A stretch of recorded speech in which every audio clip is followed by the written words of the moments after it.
The Neuropsychology of Self-Discipline, the Master Key to Success.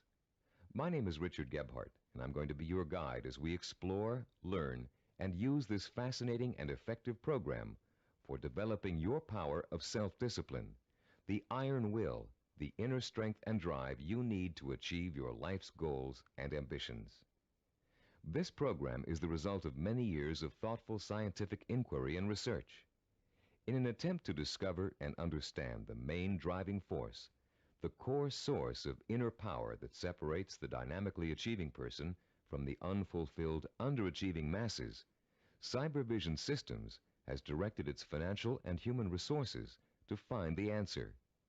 Through its association with the famed Stanford University Neuropsychological Research Laboratory, and through 7 years of intensive investigation into the science of human achievement, Cybervision Systems has uncovered what it believes is the master key to success. The master key which unlocks the raw potential that lies dormant within the heart and mind of man. Simply stated, we call this key self-discipline. Self-discipline. What's the first thing that phrase makes you think of? Unfortunately, for most people, the term conjures up images of strictness, long stretches of boring or irritating work, of self-sacrifice and self-denial. Nothing could be further from the truth. Truly self-disciplined people are not bored, unhappy, or suffering from any kind of deprivation. In fact, they have learned to give themselves the true joy that comes from pursuing and achieving their most cherished goals and dreams. What, then, is self-discipline really all about? The simple answer may surprise you. Self-discipline is your ability to systematically and progressively work towards a goal until you have reached it. It includes acquiring knowledge and skills. It's your ability to become positively obsessed, single-minded, and efficient, to strive without giving up, to work consistently day after day, week after week, and year after year until your purpose is fulfilled. Self-discipline is the power to say, this is what I really want in life, and this is how I'm going to get it. And if I have to give up some other things, I will, because it's worth it in the long run. To be self-disciplined, you must learn to develop the kind of obsession that glows like a beacon in a storm. You must learn to watch that light and steer your course towards it, no matter what gets in your way or how long it takes. Like a sailor, you must learn to use the skills that will point you in the right direction, and you must keep on using all your knowledge, skill, and energy to stay on course until you have reached your destination. Self-discipline is the single ingredient that makes success possible for anyone who dreams of achieving great things. Without it, there would be no Olympic gold medal winners, no great artists, musicians, or writers, no brilliant inventors, Grand Prix winners, or multimillionaires. Every person who has made an enduring success of his or her life used self-discipline to get there. If self-discipline is so effective, why don't more people have it? Unfortunately, we live in a quick-fix society where old-fashioned effort isn't appreciated. Nearly everyone wants to be an overnight success. People spend their money as soon as they make it to get instant gratification through material things. And then the same people wonder why they're not getting anywhere. The truth is, without paying the price and without making an effort, most people will fail at what they set out to do. It takes years of hard work and discipline to master a skill or craft, years of putting in 7-day work weeks to build a business from scratch into a multi-million-dollar operation, years of schooling and internship to get a medical degree and start a doctor's practice, and years of tempering and seasoning to become a prima ballerina. We all greatly admire successful artists, business people, and doctors, among others. But how many of us are willing to put in the years of work it took for these people to get where they are? The late Ray Kroc, the founder and guiding genius behind McDonald's restaurants, told a wonderful story about the contrast between the self-disciplined achiever and the wishful thinker in a speech he gave to MBA candidates at Dartmouth College. He said, "I'm reminded of a story about the great pianist who gave a concert, and at the end a lady rushed up to him and said, 'I'd give anything in the world if I could play like that.' And he said, 'No, you wouldn't.' She could have if she wanted to. Anybody could. I know, as a piano player, that piano playing is mechanical to a great extent. But it's the dedication, the disciplining to practice that makes the difference. And when you're talking about a concert pianist, he has been practicing for years. Years of practice, several hours a day, every single day. Practice, practice, practice, practice. Sacrifice and discipline. That's what it gets down to. And so he said, no, you wouldn't, meaning that what she said she wanted to attain, she wouldn't pay the price to get. To discipline herself to do the studying and practicing required to be a concert pianist. How many times have you heard yourself saying, I'd give anything to be a doctor, or a lawyer, or president of a company, or a singer, actress, or dancer, if only I had the talent or the education or the intelligence? The truth is, with a minimum of talent and average intelligence, you could be any one of those things. With a steady, sustained effort that never falters, never crumbles, and never gets lost in unimportant details, you can be anything you want. Many people believe that talent alone is the key to success. Talent might play its part, but it's not the difference. In every field of endeavor, millions of talented men and women with special talents are wasting away, contributing little to their own success or the good of mankind. And every day we see others who are less gifted, but who have accomplished more. Many believe that education is the key to success. Though it is a valuable aid, it is not the difference. The educated derelict is a common sight, and so is the man or woman who has achieved phenomenal success without the advantage of a formal education. And many believe that intelligence is the key to success. Even though a person with a high degree of intelligence is fortunate and possesses the raw materials to be successful, the relationship between intelligence and accomplishment is something less than balanced. Every day we encounter highly intelligent people who barely get by, and their opposite number, men and women of average intelligence, but superior achievements.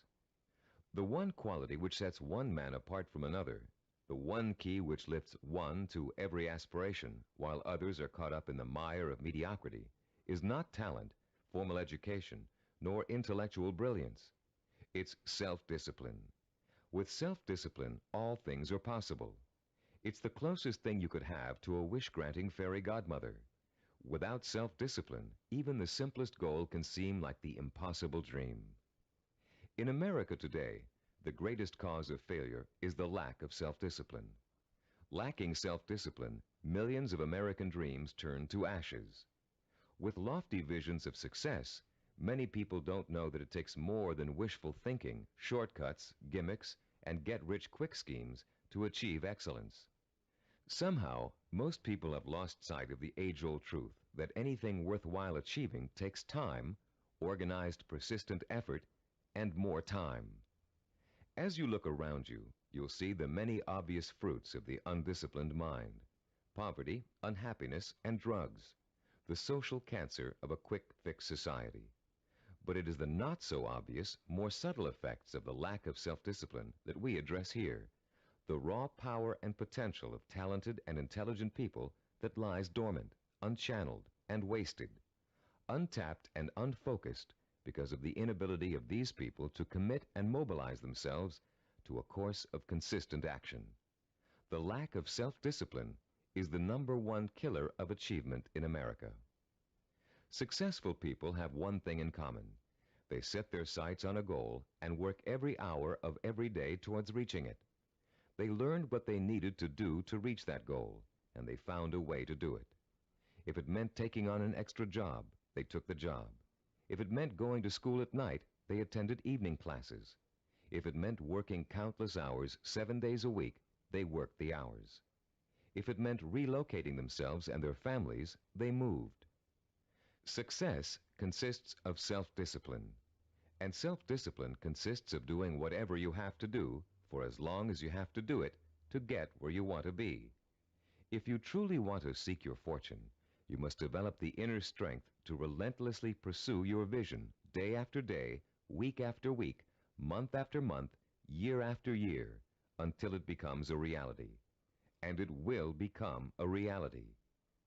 Stop and think about all the things you wish you'd accomplished, the things you know you could have accomplished if you'd only had the self-discipline to pursue them.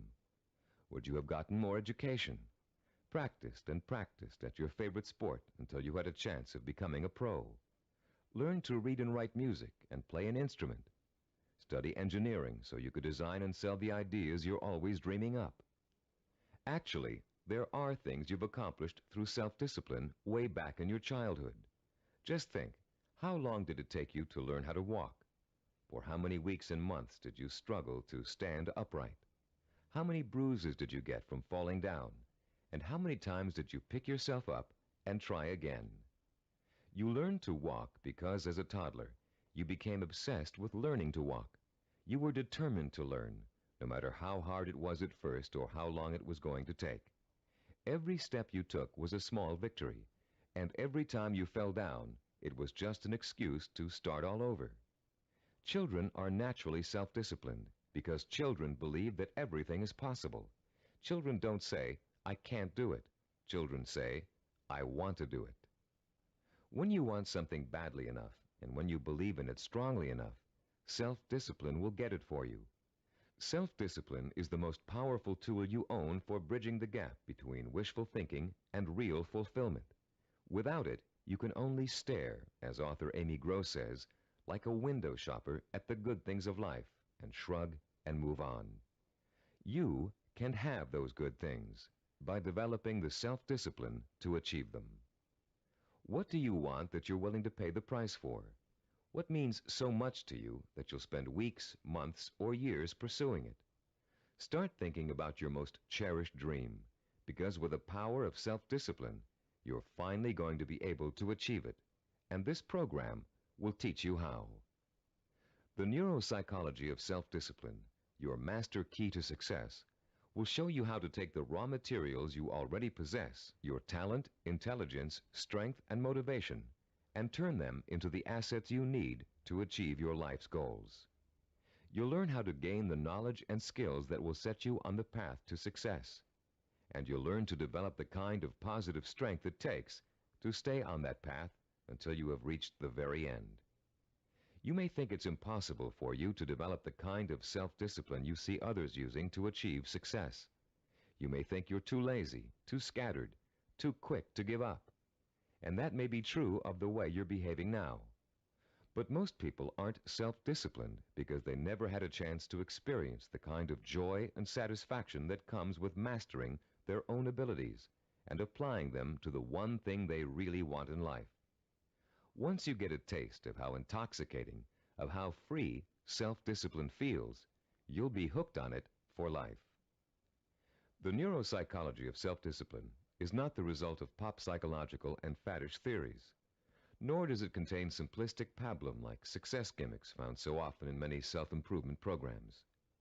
The neuropsychology of self-discipline program incorporates the breakthrough findings of one of the world's most respected brain researchers, Dr. Carl H. Pribram, director of the Stanford University Neuropsychological Research Laboratory, with the practical experience of Cybervision Systems' team of learning experts. Dr. Pribram is one of the most respected and renowned brain and behavioral researchers in the world. Trained as a neurosurgeon, Dr. Pribram has been conducting research into the brain and behavior for over 30 years. His pioneering work and discoveries have led to his being called the father of neuropsychology. Besides his responsibilities at Stanford, Dr. Pribram also serves as the Director of Advanced Research for Cybervision Systems. The neuropsychology of self-discipline incorporates two of Dr. Pribram's revolutionary discoveries. The first is his finding that our behavior is governed by images of achievement, and that without these images, we cannot mobilize and motivate ourselves to achieve our goals. The second is Dr. Pribram's discovery of how the human brain forms visual and sensory images and how these images affect our emotions, our power to commit ourselves to a course of action and see it through to the end with excellence through perseverance and persistence. Dr. Pribram's cutting-edge work lets us understand for the first time the relationship between thinking, sensing, motivation, and behavior. And by collaborating with Dr. Prebram, Cybervision Systems has been able to develop a powerful technology that enables you to harness your own mental processes and motivate yourself to develop the kind of iron will that will carry you through thick and thin to achieve your goals, achieve them well and completely, and enjoy the journey every inch of the way. You don't have to be a scientist to understand, apply, and benefit from these principles. All of the complex research, development, and testing has already been done for you. We've turned Dr. Prebram's research results into a simple but powerful technology anyone can use to learn the beauty and joy of true self-discipline. Your neuropsychology of self-discipline program centers around 3 points of organization. First, in Session 2, you'll be introduced to a description of 10 characteristics of goal-achieving, highly disciplined people.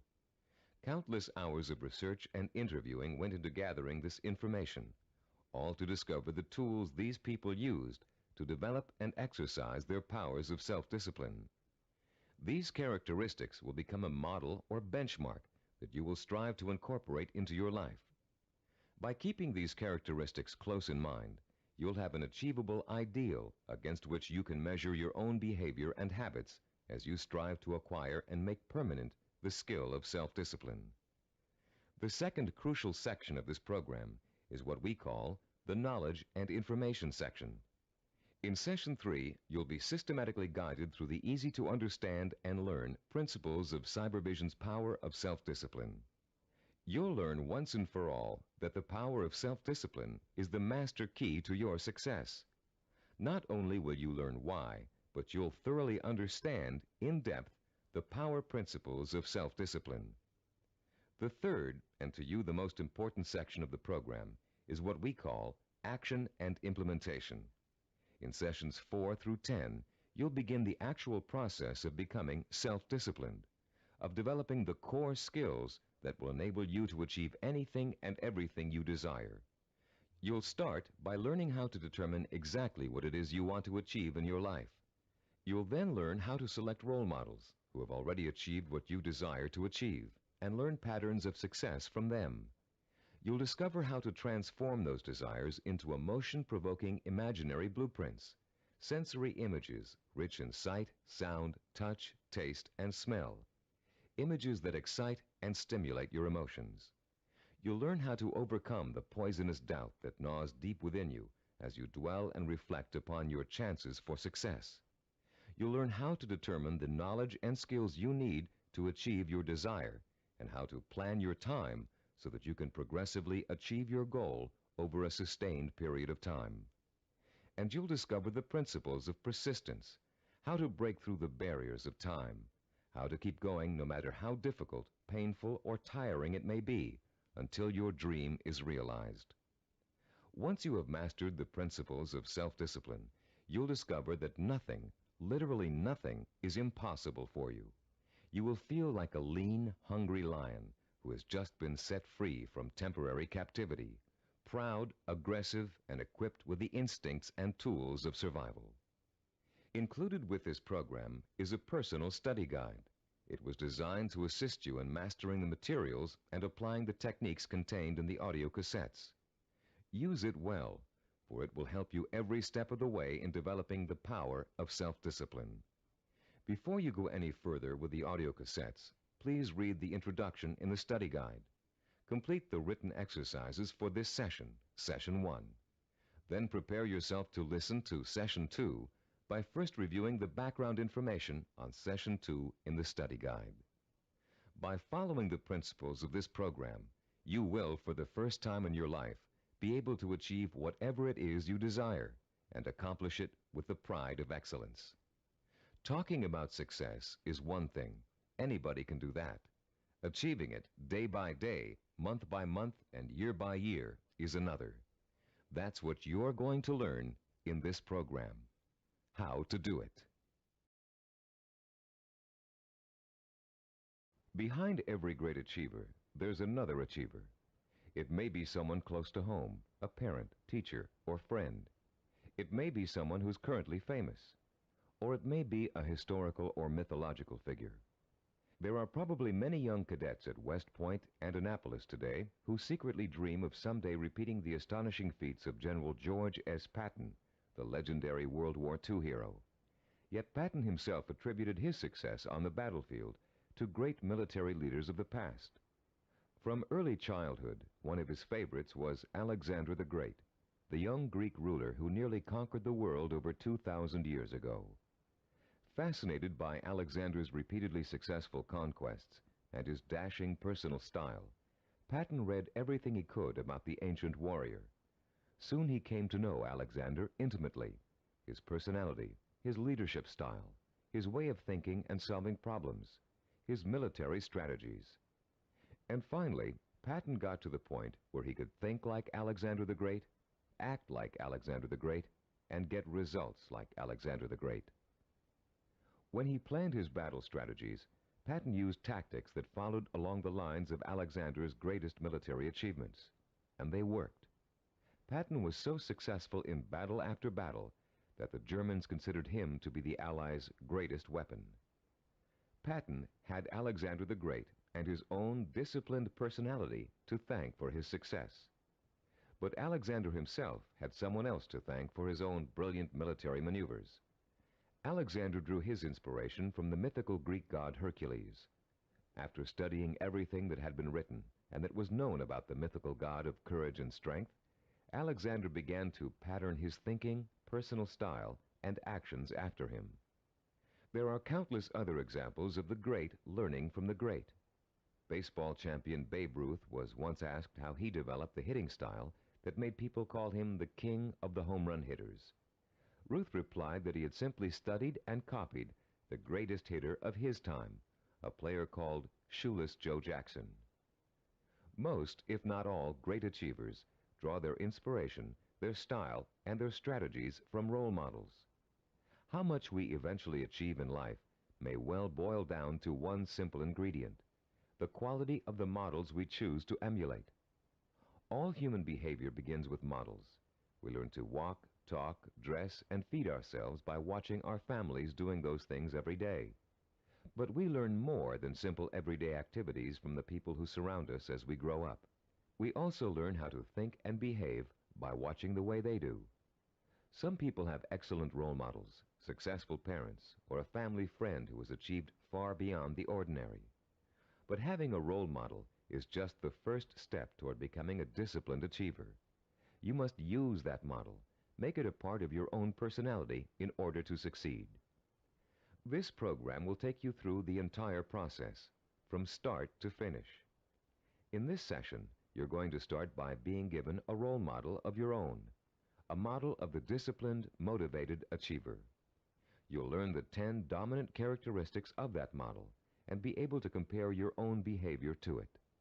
And you'll also learn about its opposite, the undisciplined underachiever, and why that person is destined to fail. Years of research have gone into the creation of this model.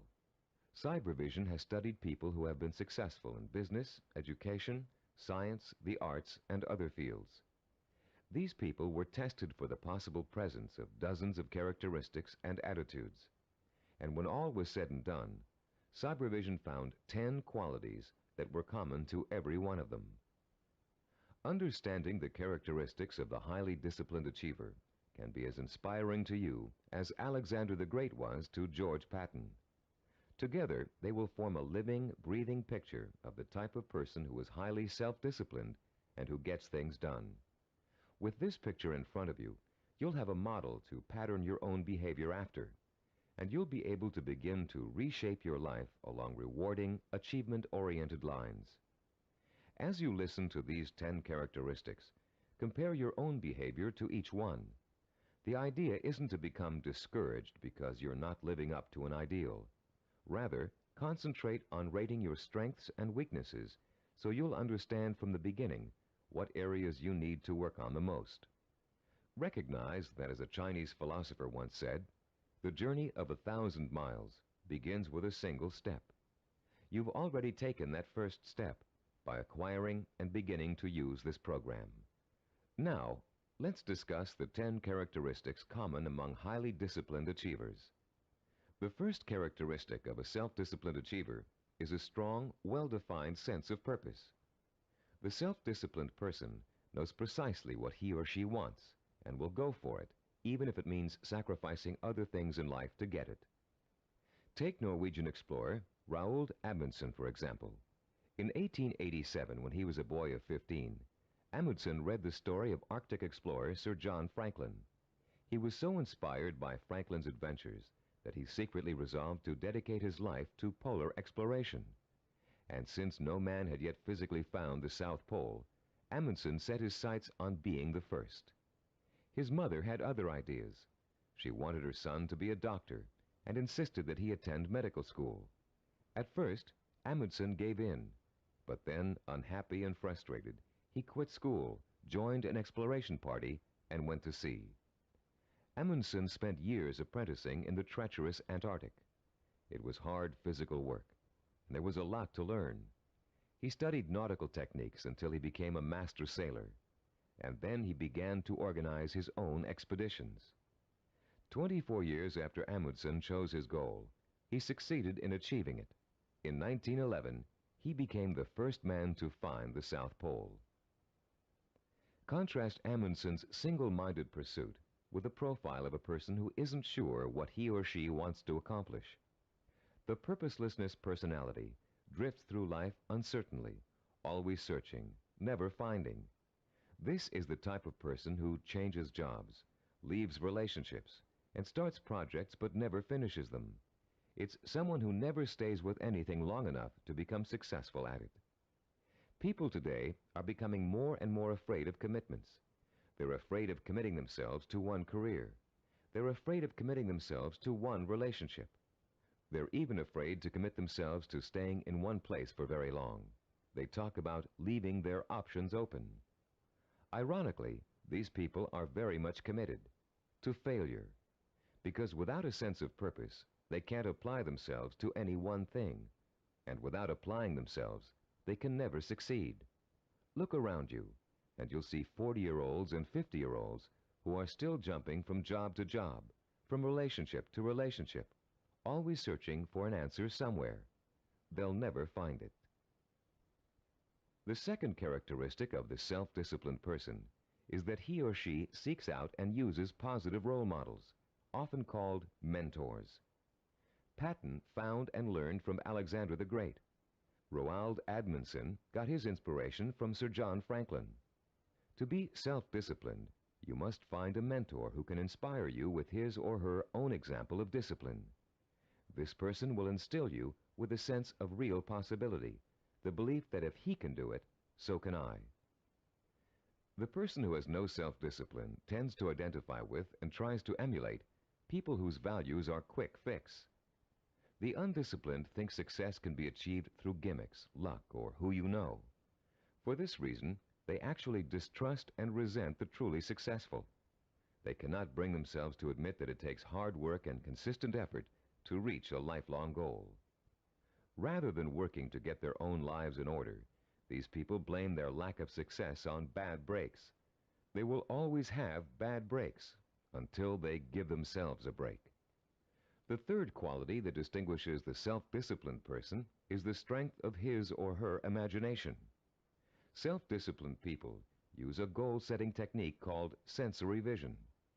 Robert Kennedy's immortal words explain it very well. Kennedy, himself a highly disciplined achiever, said, "Some men see things as they are and ask, why? I see things as they could be and ask, why not?" The key to developing this kind of vision is learning to use your imagination in a clear, creative way. Once you've decided on a goal, you must learn to visualize the outcome with strongly detailed, sensory-rich images. You must learn to clearly imagine the rewards of success through sight, sound, touch, taste, and smell. The French have an expression, déjà vu, which means already seen. The self-disciplined, when they reach their goal, have this sense of déjà vu, because they have already been there thousands of times in their imaginations. You can be sure General Patton knew what victory felt like long before he fought his first battle. And for Roald Amundsen, reaching the South Pole must have felt like a homecoming. The great film director Alfred Hitchcock said that the actual process of directing a film was almost anticlimactic for him. By the time production started on each of his films, he had already visualized every single frame and every single camera angle so clearly in his own imagination that making the movie consisted of just going through the motions. Hitchcock began each project with a template of what he wanted clearly and firmly set in mind. Those who lack self-discipline also lack vision. They have only the vaguest images of goals they might, maybe, someday want to achieve. These people are quite capable of creating sensory-rich visions, but unfortunately, they tend to apply those visions to scenarios of failure rather than success. The fourth quality exhibited by the self-disciplined individual is what we call a positive sensory orientation. Achievers dwell on their own past accomplishments as proof of their ability to succeed. They won't admit to failure.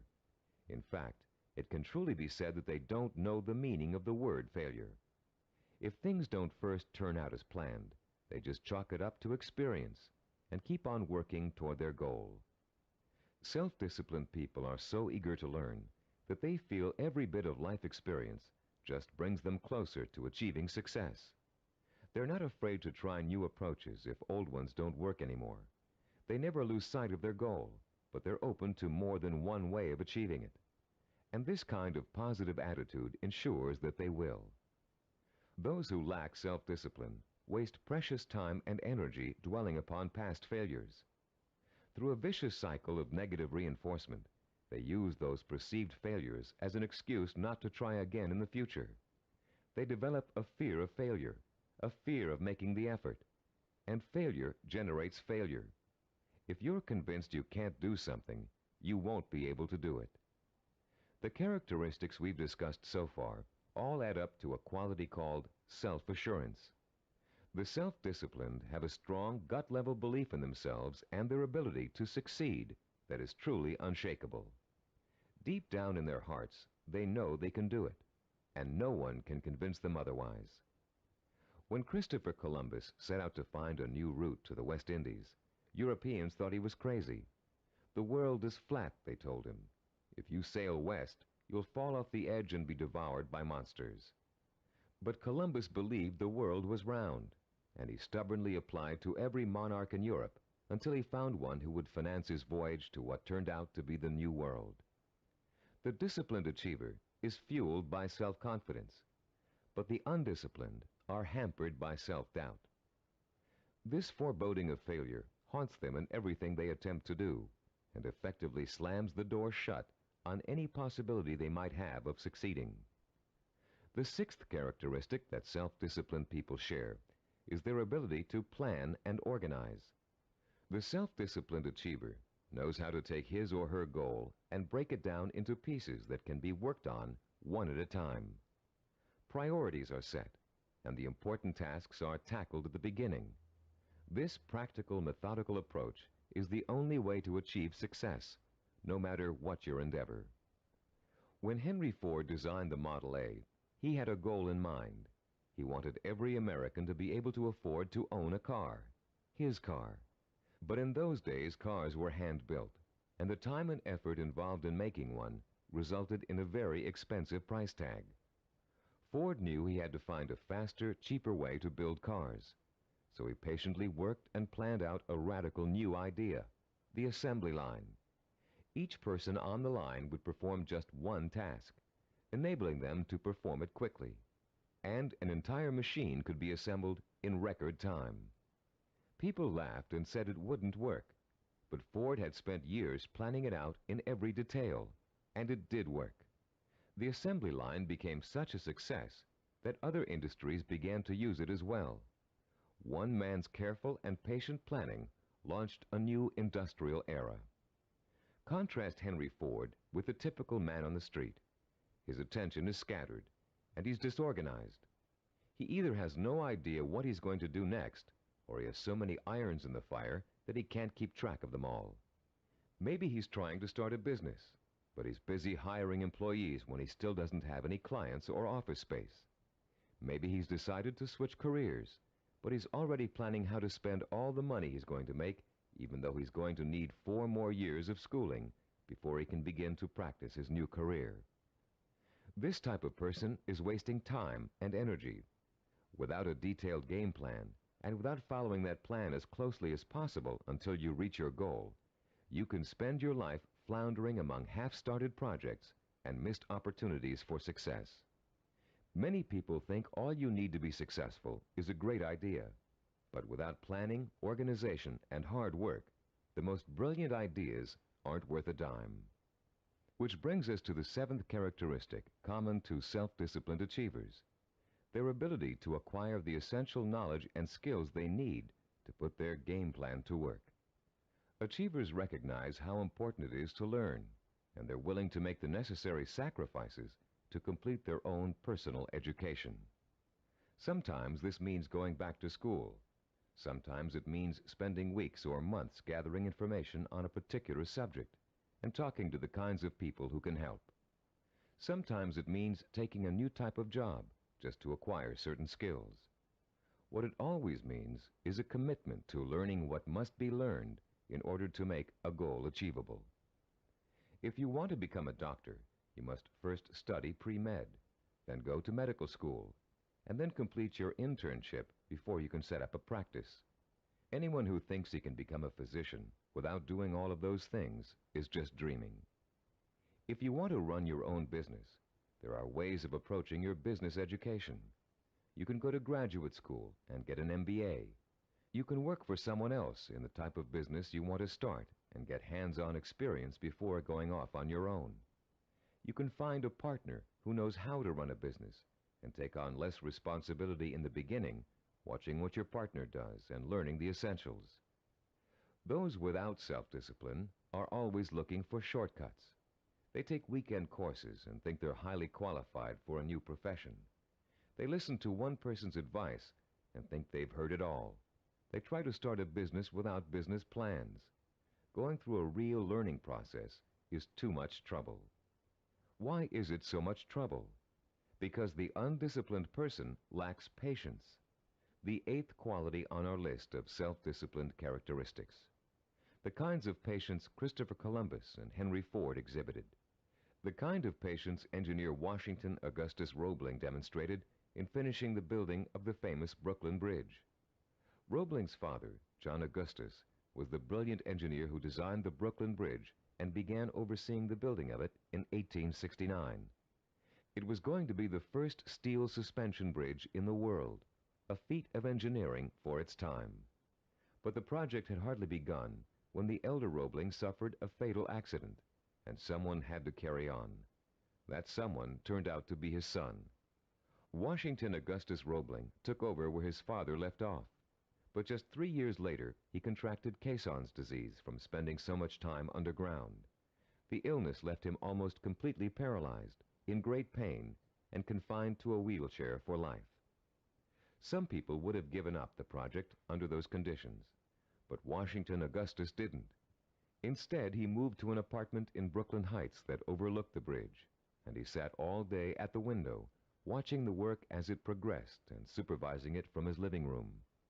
Messengers ran back and forth, conveying his instructions to the workers on the bridge. Washington Augustus worked this way for 11 years, until the bridge was opened in 1883. Obviously, the younger Roebling's patience paid off, mostly because he, like other self-disciplined achievers, was not intimidated by time. Roebling would have sat at that window without complaint for 20, 30 years or more in order to finish his project. It meant that much to him. Later in this program, we'll explore further the special relationship between the highly self-disciplined and time. For now, we'd like to point out that time becomes immaterial to those immersed in pursuing a goal. Hours pass as if they were minutes, weeks as if they were days, years as if they were months. The self-disciplined do not worry about time. They also see time as a tool. Accomplishment takes time, and people who wish to achieve have all the time in the world. Because every moment they're working towards their goal, they know they are coming 1 minute closer to reaching it. And for the self-disciplined, Getting there is at least half the fun. The undisciplined view time as an enemy, something to beat. You'll hear them say, "I want it all now. I can't wait." Unfortunately, these people don't realize that time is going to pass anyway, and if they're not working toward their goal, they're only wasting the time they feel is so precious. The self-disciplined are persistent. This is the ninth quality that contributes to their success. They have what it takes to stick to their vision through thick and thin, day in and day out. They don't give up in spite of rejection, hardship, setbacks, or other people's opinions. They are relentless in their pursuit of their own dreams and goals. The self-disciplined are actually very stubborn. They succeed against all odds. When they get discouraged, they draw new inspiration and motivation from their sensory-rich visions of success. And that's enough to fuel their emotional drive to keep on making the effort. Ellie Hawkins, a mountain climber, is a good example of someone who just wouldn't give up even when the odds turned against her. She set out to climb a particularly difficult face of Yosemite's treacherous El Capitan. Ellie undertook this climb to prove that dyslexia, a learning disorder from which she suffers, can be beaten. In the middle of the climb, Ellie slipped and suffered a rope burn on her left hand that was so bad she almost lost complete use of the hand. She could have stopped there, but she didn't. What started out to be a 6-day climb turned into a torturous 8-day ordeal as Ellie worked with one hand, holding her wounded arm above her head to lessen the pain. Ellie reached the top and immediately announced plans to tackle another very difficult climb. No one doubts that she'll do it, because she has the hallmark of a disciplined achiever. The undisciplined are easy quitters. They give up when the going gets rough. They're more interested in having a good time than in working. Even worse, they find it impossible to have a good time when they are working. This brings us to the 10th and last characteristic of the self-disciplined achiever: the ability to experience pleasure while working to achieve his or her vision. These people are excited by their goals and become easily engrossed in the work it takes to get there. They're interested in learning, they enjoy acquiring new skills, and they have a good time while they're pursuing their ambitions. To the highly disciplined, there's no such thing as work. Their work becomes their life and their main source of pleasure. When they become successful, you often hear them say, "I can't believe I'm getting rich doing this. It's so much fun." And most of them would keep doing what they're doing, even if they weren't making money at it. To the undisciplined, work is the stressful, painful, boring part of life that must be tolerated between periods of pleasure. These are the people who live for the weekend, who are willing to work only because it gives them the disposable income they can spend on fun. And these are also the people who don't want to put in overtime or take work home unless they're being paid extra for it. If taking on more work will only get them a promotion or a crack at a better job, they won't do it. Now that we've identified the 10 qualities common to all self-disciplined achievers, we'd like you to begin comparing yourself against the model characteristics we just discussed. This self-assessment will give you a good idea of your own strengths and weaknesses. After you've finished listening to this session, turn to page 11 of your study guide and follow the instructions for using the personal assessment form you'll find there. Let's summarize the characteristics of self-disciplined achievers. First, they have a strong, well-defined sense of purpose. They know what they want. Second, they seek out positive role models for inspiration and learning. Third, they use sensory-rich visions and a vivid imagination to set the stage for their own achievement. Fourth, they have a positive sensory orientation. They expect to succeed rather than fail. Fifth, they have a deep-rooted belief in their ability to achieve. They are immeasurably self-assured. Sixth, they have the ability to plan and organize. They can break down what they want to achieve into manageable steps and set priorities that let them accomplish the most important things first. Seventh, they know how and when to acquire essential knowledge and skills. They're not intimidated by the thought of having to learn something new. Eighth, they have patience. The passing of time doesn't bother them. They'll keep working toward their goal for as long as it takes. Ninth, they persevere. They're stubborn and they don't give up, even when the going gets rough. 10th, they view work as pleasure because work is bringing them closer and closer to the realization of the goal that will be their final reward. Turn off the tape now and score yourself on the personal assessment form. When you're done, turn the tape back on.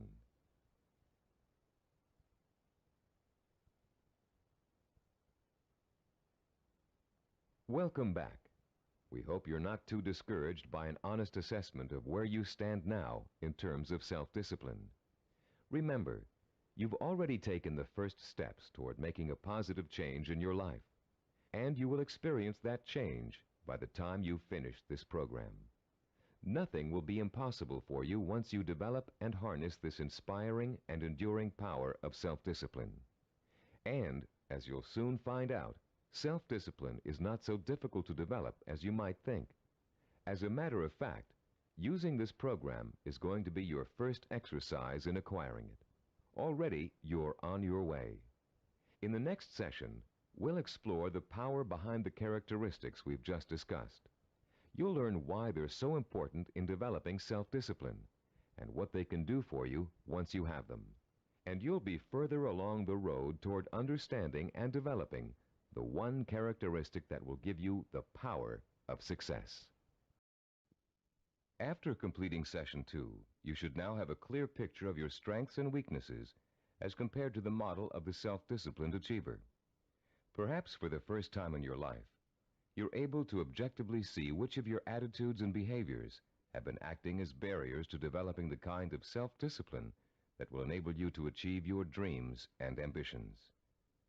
Now that you have a better understanding of the 10 characteristics of the self-disciplined achiever, we're going to provide you with the scientific foundation for Cybervision's unique self-discipline program. In this session, you'll learn how recent scientific discoveries have made it possible for you to acquire, harness, and focus the power of self-discipline, the power to achieve whatever your mind and heart are set on achieving.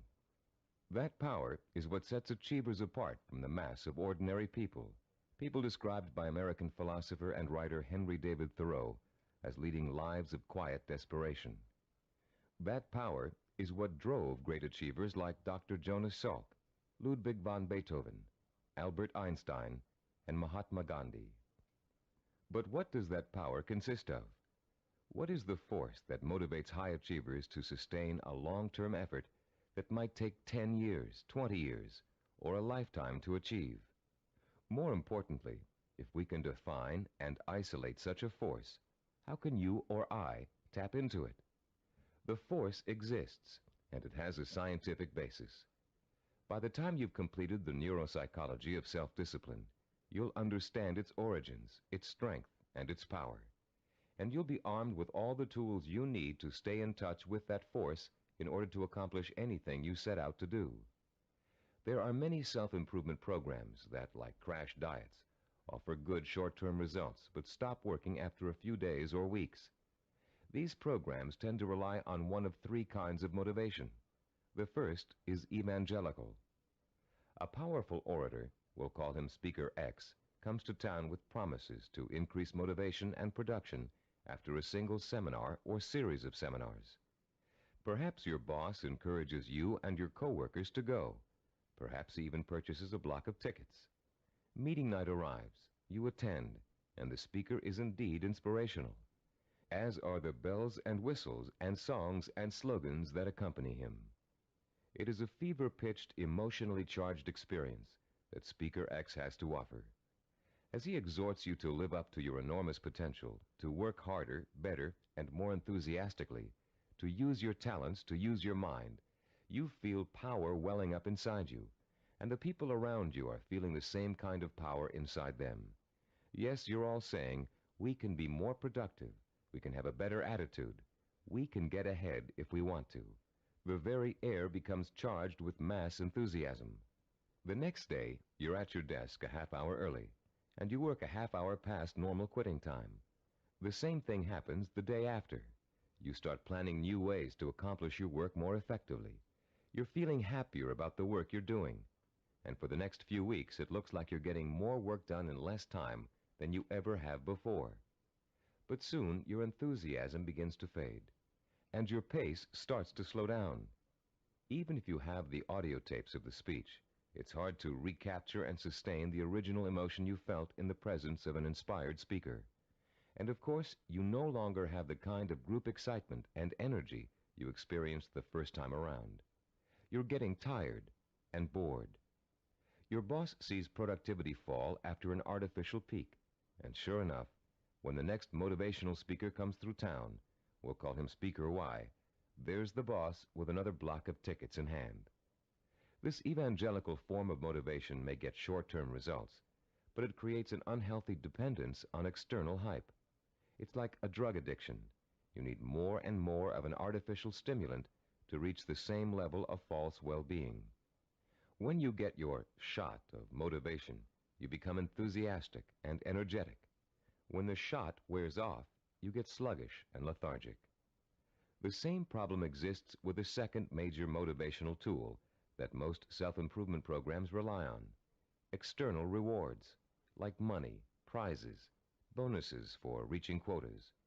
These are essentially pats on the head from the boss, often desirable pats, but still pats on the head, signals that you've pleased someone else.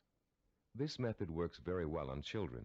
Unfortunately, it tends to create a childlike dependence on outside rewards, even in adults.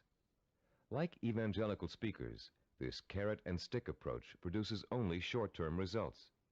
External rewards do not increase individual commitment, and most people tend to adapt to them quickly, soon expecting bonuses as a matter of course, and not because they've performed above and beyond the call of duty. Rewards are manipulative. People who give them out are always asking themselves, how can I motivate my staff? The truth is, to be truly effective in the long term, motivation must come from within. The third classic motivational tool is a familiar one: fear. Humorists Carl Reiner and Mel Brooks created a comedy album in the early 60s in which Reiner, as a journalist, interviews Brooks, who plays a 2,000-year-old man. Eager to know about life in the distant past, Reiner asks Brooks, what was the major form of transportation in those days? Brooks replies, fear. Fear transported you. Reiner is puzzled. Fear, he asks? Brooks responds, yeah, fear. You see, an animal would growl, and you would go 2 miles in a minute. It's true, fear is a great motivator. If you don't perform, something undesirable happens. You lose your job. There go the house payments, the car payments, the kids' college tuition, and so on. As the mental dominoes fall, you're motivated to keep performing. But while fear may bring short-term results, it also brings resentment and rapid burnout. It doesn't take long before you're angry at the system that's keeping you going. And anger makes you less productive, which increases your fear. It becomes a vicious cycle with an unpleasant ending. It should be pretty clear by now that these motivational systems aren't motivational at all. Each of them relies on an external stimulus and an artificial situation. And each relies on an initial burst of emotion that fades rapidly when the new situation becomes habitual. You may have tried several of these motivational or goal-setting programs in the past. Perhaps they even contributed to your sense of self-awareness.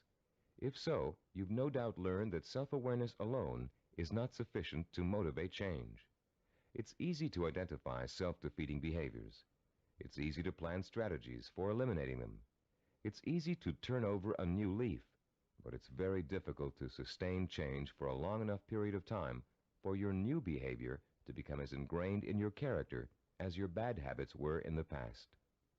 Having a roadmap is not enough. You need fuel. The key to developing self-discipline, the power to persistently pursue a long-term goal without giving up until the goal is achieved, is the fuel of internal motivation. It would be nice if we were all born with the patience, drive, and skill it takes to achieve any long-range goal or complete any long-term project. But we're not. Self-discipline is a learned behavior. Years of research at major American universities, primarily California's Stanford University, have proved it. And Cybervision's own research into the latest learning theories of behavioral scientists have confirmed that self-discipline is an acquired characteristic with a basis in behavioral science. The neuropsychology of self-discipline has been developed according to materials gathered from two major sources. Our information comes from our own research into the way human beings learn, and from the revolutionary discoveries about the structure and organization of the human brain made by Dr. Carl Pribram. Head of Stanford University's Neuropsychology Research Laboratory, Dr. Pribram is one of the most respected brain scientists in the world. Trained as a neurosurgeon, his research into brain function led to a deep interest in the behavioral sciences. His pioneering work in both of these areas led to the fusion of the two into the science of neuropsychology. As a neuropsychologist, Dr. Pribram studies how the nervous system and its component parts affects human behavior. Those studies have led to two revolutionary discoveries. The neuropsychology of self-discipline incorporates both of them. The first of Dr. Pribram's discoveries explains how the human brain forms visual and sensory images, and how those images affect our minds, our bodies, and our behavior. The second discovery is that our behavior is governed by images of achievement, neuronal blueprints of the skills and actions that determine our success or failure in the achievement of our goals. Let's discuss how each of these scientific discoveries leads us to understand the power and the origins of self-discipline. Many scientists and psychologists have believed for years that the human brain barely distinguishes a real experience from an imagined one. Best-selling self-help books like Psycho-Cybernetics, Think and Grow Rich, and others have used this belief as their foundation for motivation and change. This idea has also been the cornerstone belief of people involved in metaphysics and the human potential movement. The idea that the brain cannot tell the difference between a real experience and an imagined one has never been scientifically proven until Dr. Pribram's research showed us that it is true. But Dr. Pribram's research did not prove that, as many people think, all you have to do is imagine what you want, and through the magical power of the mind, you will achieve it. If this were true, achievement would be easy. And as anyone who has tried to achieve a long-term goal will tell you, it is not. Put into its proper perspective, this concept of imagination is critical to achievement, but not because imagination possesses a magical power to attract success like a magnet. Imagination is critical to achievement because it evokes the power and emotion that stimulates and sustains the drive to achieve. The human nervous system responds emotionally to imaginary images rich in sensory detail, in sight, sound, touch, taste, and smell, as if they were real. In fact, the brain doesn't distinguish between sensory-rich imagination and reality. That's why the sight of a hand reaching for a murder victim on a movie screen can inspire the same terror, the same rapid heartbeat, and rush of adrenaline as a real threat does. You can perform a simple demonstration of how an imaginary image affects the body's responses right now. Close your eyes and imagine for a moment that you're holding a firm, ripe lemon in your hand. Now bring the lemon up to your mouth and slowly bite into it. As your teeth break through the peel, penetrate the skin, and sink into the flesh of the fruit, imagine the juice exploding into your mouth. What did you experience during this exercise? Did you develop a feeling of bitterness and distaste? Did you pucker up in response? Did you begin to salivate, as you would if you really took a bite out of a lemon? The feeling of bitterness is an emotional response, provoked by the imaginary sensation of the lemon juice being absorbed by the mucous membranes in your mouth. The buildup of saliva was a physiological response. Saliva neutralizes the acid level in lemon juice. You can create a similar response by imagining yourself biting into an onion. Rather than experiencing a sense of sourness and a watering of the mouth, your eyes will begin to burn and tear. This power of imagination to create physiological and psychological responses is crucial to the survival of the human species. The images of love and eroticism stimulate sexual response for reproduction. The image of fear stimulates the fight or flight response for survival. But our brain's ability to respond to images is a two-edged sword. The person who is dominated and controlled by emotional impressions becomes a victim of his own sensory images. These people act impulsively in response to their feelings. They have little control over their environment. They are easy prey for fear, superstition, and con artists. They are usually unhappy. On the other hand, the person who understands the power of imagery and who can deliberately harness a flood of sensory images to reinforce an intellectually formulated plan has a lifetime source of energy to apply toward positive action. This person uses emotion as fuel. Only when the imagination is harnessed and focused on the benefits and rewards of a specific goal can we light the fires of self-motivation and develop the kind of self-discipline that will help us achieve that goal. Dr. Pribram made a second significant discovery in his research into the brain and human behavior. He found that all of our actions are governed and driven by what he calls an image of achievement. That image of achievement is actually a mental blueprint for reaching a goal. It is made up of images rich in sight, sound, touch, taste, and smell. And in the mind of a highly self-disciplined achiever, it serves as the source of emotional fuel that drives him to work long and hard to reach his goal. Wimbledon tennis champion Stan Smith reported that once he realized that he could compete with some of the world's best tennis players, he established a vision of himself becoming the #1 tennis player in the world. He imagined winning the Wimbledon title years before he actually achieved it. He saw himself receiving the trophy, dancing at the winner's ball. He felt the worldwide acclaim that would accompany his success. He used that vision as an emotional well from which to draw the necessary strength, persistence, and perseverance to spend thousands of hours in practice and competition, developing the skills and experience that would eventually see him to the realization of his dream. Have you ever heard someone say, "I wanted it so bad I could taste it"? That's the kind of stimulus that motivates the self-disciplined achiever. Not only can the achiever taste victory, he can see, smell, hear, and feel it too. After years of research, we now know that such deep, sensory-rich images are the actual language of the brain. Although it is actually far more complex, the brain can be compared to a computer. Computers, also referred to as hardware, can do nothing by themselves. They are simply the vehicles for programs called software that tell the computers what to do. Think of the brain as hardware and the imagination, images of achievement, as software. Images of achievement tell your brain what to think, which in turn tells you how to act.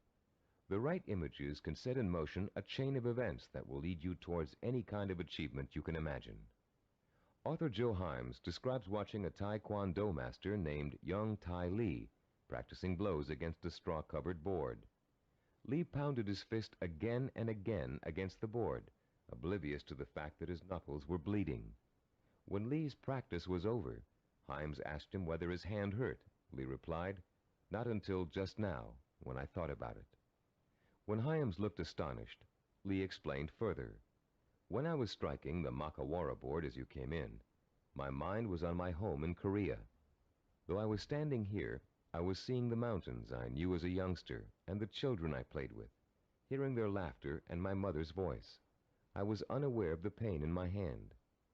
Lee then told a dramatic story of his own Taekwondo master, who once underwent a sinus operation with only his own concentration for an anesthetic. "How was that possible?" Himes asked. "Regulate your breathing," Lee replied. "Fix your eyes and mind on something else, perhaps a rock or a spot on the floor or ceiling.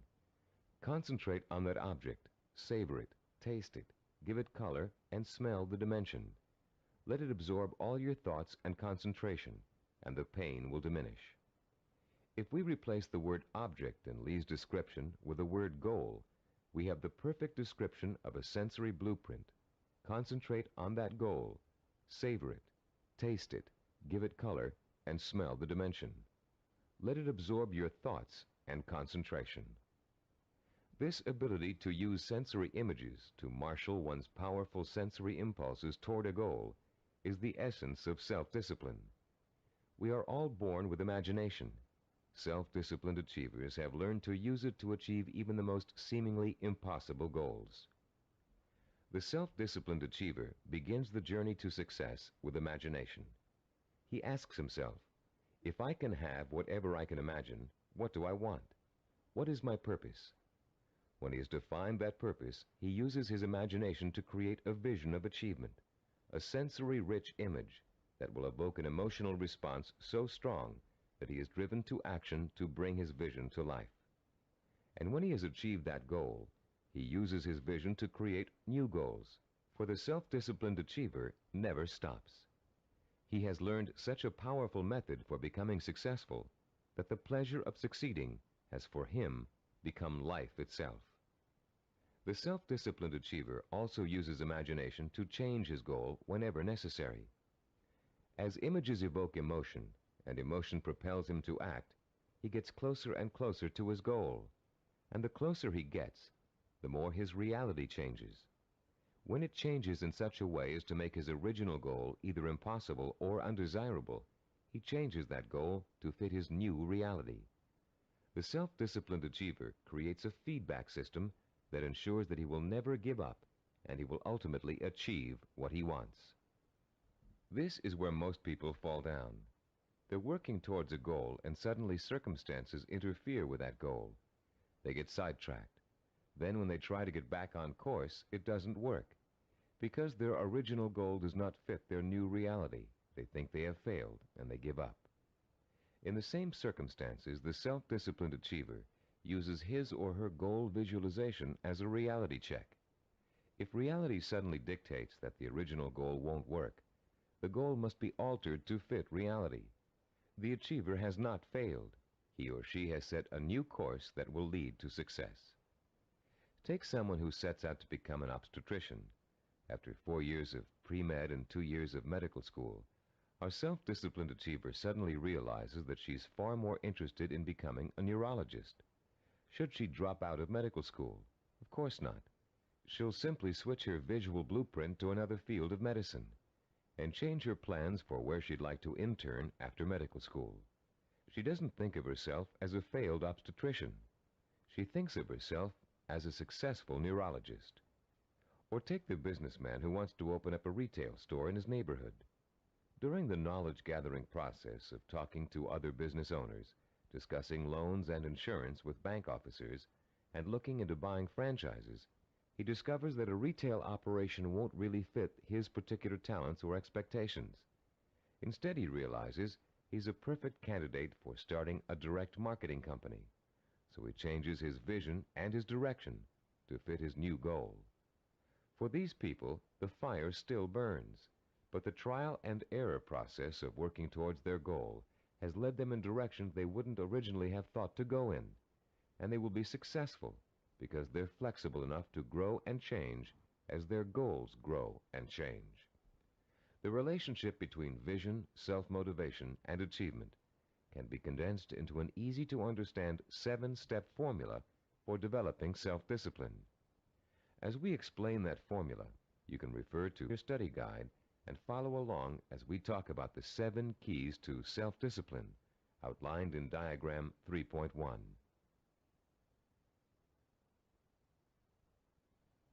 The first step in developing the power of self-discipline is to create a purpose. You must define a cause to which you can wholeheartedly commit your time, resources, and energy. This cause points you in a direction. It gives you a reason for making the effort. It lights a small spark inside you that will soon begin to burn with emotion and drive. The second step is to find role models who have already achieved what you want to achieve. Study their life patterns, their methods and techniques for reaching their goals. Let their example inspire you, and realize that they are normal people just like you, but they are self-disciplined people. With the power of self-discipline, you can achieve as much as they have. With a firm purpose in mind and an exciting sense of possibility sparked by your role models, you'll find yourself developing a strong-willed emotional belief in your ability to succeed. The first small spark of hope is turning into a glowing ember of possibility. In the third step, you'll translate your feeling of possibility into a sensory-rich vision of success. At this point, with a vision rich in touch, taste, sight, smell, and sound in front of you, you'll make the leap from the possible, I think I can do it, to the heartfelt, I know I can do it.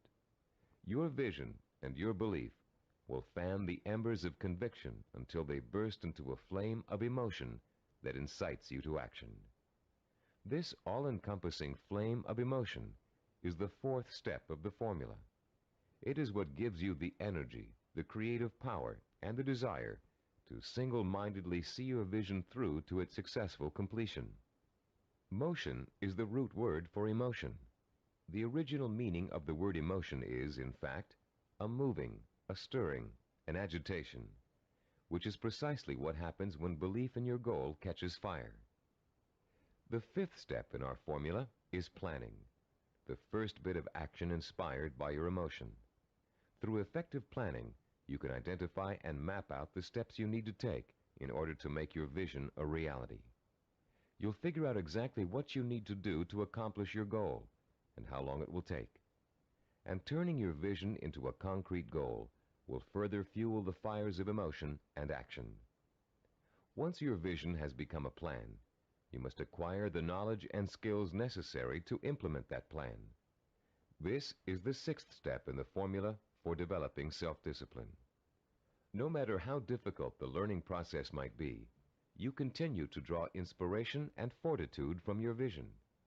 And each time you master a skill, your confidence in your ability to achieve increases.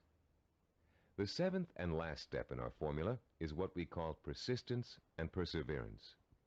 Persistence is staying with your vision, seeing it through to its completion, no matter how long it takes or how difficult it is.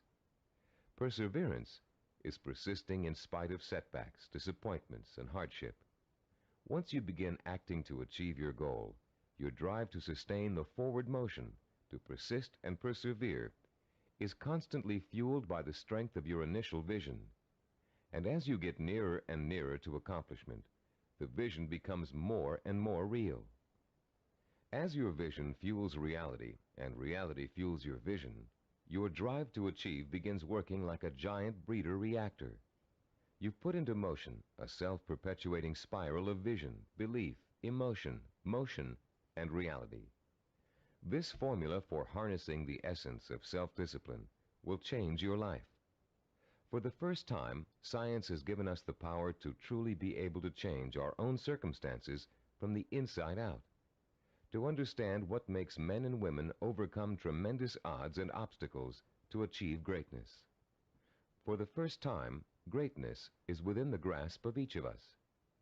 Through the understanding of the scientific principles that govern our thinking and behavior, we can, for the first time, program ourselves for success. In the next session, you'll begin to put the principles you've just learned into action. You'll learn a powerful sensory exercise which will let you determine your true goal. And once you've taken that vital first step, you can begin the exciting journey of action that will propel you towards the ultimate achievement of your heart's desire. At a recent workshop based on the neuropsychology of achievement, Cybervision President Stephen DeVore was asked an interesting question by a young corporate product manager. Mr. DeVore had been outlining the principles of goal setting when the product manager said, "You know, there's one problem I haven't yet solved. We talk about opportunities and goals, but there are so many opportunities to choose from, so many different directions we can go. How do you figure out exactly what you want to go for? How do you focus in on one choice among so many?" This session addresses that very problem, the problem of finding a purpose, and it isn't always easy. We live in a free society filled with opportunities for anyone who wants to take advantage of them. It's wonderful to have so many choices, but sometimes it makes choosing what you really want to do, your purpose, even more confusing than ever. Still, there are ways to narrow your choices down, and this session will show you how to do it. Through an exciting and powerful 4-point exercise, you're going to learn to pinpoint what it is you want most in life, out of all the things you may think you want. It will take some effort, some soul-searching, some creative thinking, and the outcome may surprise you. By the end of this session, you'll have chosen and defined what we call a macro purpose. The term macro means large or inclusive. Your macro purpose is equivalent to what creative people call the big idea. It's your main desire, your real purpose in life, your reward for hard work and effort. It's going to become your very reason for existing. Besides defining your macro purpose, in this session you're going to learn what micro purposes are and how they're used. Micro purposes are the stepping stones to your macro purpose. They consist of all the things you need to do to achieve your most important ambition. To help you thoroughly understand the concept of macro and micro purposes, think back for a moment to your early years in school, when you first learned to do simple math. Remember what a struggle it was to understand how to add, subtract, multiply, and divide? Numbers seemed a mystery to you back then, and you may have thought you'd never learn how to perform the most basic math functions. At the time, learning math for you was a macro purpose, and all the elements of learning it were micro purposes. You had to learn to count, for one thing. You had to learn the symbols for addition, multiplication, subtraction, and division. And you probably had to memorize the multiplication tables. As an adult, math seems to hardly be important, but you couldn't balance your checkbook or manage your money without it. And if you're a stockbroker, accountant, retail store manager, or bank teller, among other things, math is an important part of your job. So math was a micro purpose that helped you launch your present career, your macro purpose. If your desire is to earn a college degree, a macro purpose, you must take a certain number of courses and amass a certain number of credits. Each course you take that counts toward your degree is a micro purpose. But if you want to be a doctor, earning a bachelor's degree by itself is only a micro purpose. You still have to attend and graduate from medical school and complete an internship, more micro purposes, before you can be licensed to practice medicine. As you can see, macro and micro purposes change according to your stage in life and what you want to accomplish at the moment. A teenager may enter college with no clear idea of what he or she wants to do except finish school, the macro purpose of the moment. But by the third year of school, that student may decide on a career that requires additional schooling and a period of apprenticeship. So finishing school becomes a micro purpose, a stepping stone to a rewarding career. But macro and micro purposes don't just apply to careers or lifelong goals. Setting a macro purpose and determining what micro purposes are necessary to achieve it is an excellent way to help you accomplish any goal, no matter how large or small. It's a logical and creative process that lets you organize your thoughts and actions to make your goal clearer, more rational, and easier to achieve. Just imagine for a moment that you're stranded alone in the wilderness on a freezing winter day. It's late afternoon, and there's no hope of rescue before the next morning. Somehow, you have to figure out a way to survive the bitter cold night, your macro purpose. Your micro purpose is keeping warm, and right off the bat you can think of 3 ways to do this. The first is to put on some more warm clothes, but you don't have any, so that choice is out. The second is to find shelter, but there's none in sight, and you don't have the time or the tools to build anything before nightfall. The third is to light a fire and keep it going through the night. Since the woods around you are filled with dry logs and kindling, this looks like a real possibility. But you don't have any matches, and as for rubbing 2 sticks together to start a fire, it never worked when you were a child, and you doubt that it will work now. There has to be another way. Looking around you for another solution to accomplishing your macro purpose, you notice a sliver of broken glass on the ground, and there's still enough sun left for you to be able to feel its warmth. Picking up the glass, you hold it so the sun's rays can penetrate its surface and focus on a dry stick of wood underneath. In 10 minutes, the stick is burning. But your ordeal isn't over. After the fire is lit, you have to gather enough logs and kindling to last through the night, another micro purpose. And then you have to force yourself to stay awake all or most of the night to make sure the fire doesn't go out. In the course of this harrowing experience, you've chosen a macro purpose, staying alive, and defined all the micro purposes that went into it. And if you succeeded in accomplishing all of the micro purposes, you also achieved your macro purpose, You survived. Defining your life's purpose and the steps you must take to achieve it may not be a life and death matter, but the principle works the same way. By the time this session is over, you'll have a macro purpose, a clear understanding of what to focus your energy, talent, and intelligence on. And you'll be able to light your own inner fire and feed it with a life-enriching, emotionally compelling purpose. And purpose, as we've noted, is the starting point from which self-discipline and achievement spring. Your first step in determining your macro purpose involves something everybody loves to do: play. You've already learned how important enjoying work is to the highly self-disciplined. To these achievers, work and pleasure are synonymous. Now you're going to get a taste of how easily this can happen. For the next few minutes, I'm going to ask you to work and play as you engage in a process called limitless wishing. Start by closing your eyes and relaxing. Imagine that you're on a beautiful, deserted beach, walking barefoot in the sand. A soft breeze is keeping you cool, and you're enjoying the sound of the waves splashing rhythmically against the shore. As you stroll along the water's edge, you see an object in the near distance that's half buried in the wet sand. The waves splash over its surface, then recede, leaving it exposed to your curious eyes. You wonder what it is, and you start to walk a little faster so you can reach it before it's engulfed by the next wave. In a couple of minutes, you're standing over it, still not sure what it is. It's metal, somewhat round, and looks like an old lamp. You dig your fingers into the wet sand and pull it out. There's an inscription on the side of the object, but you can't read it clearly. You begin to rub some of the sand away from the oddly shaped letters. Suddenly, the lamp begins hissing, and it releases a cloud of what looks like steam or gas. Frightened, you drop it, but you continue to watch what the lamp is doing out of curiosity. Slowly, before your very eyes, the cloud begins to assume human shape, and soon you're looking up at the largest person you've ever seen. When it speaks, its voice is rich and kind, and its message is amazing. The genie thanks you for releasing him from hundreds of years of captivity inside the lamp, and according to the hospitality of his people, he offers you a reward for helping him. You have only to name 5 wishes, he says, and they will be granted. You can ask for anything, he tells you, as long as it is specific and humanly possible to achieve.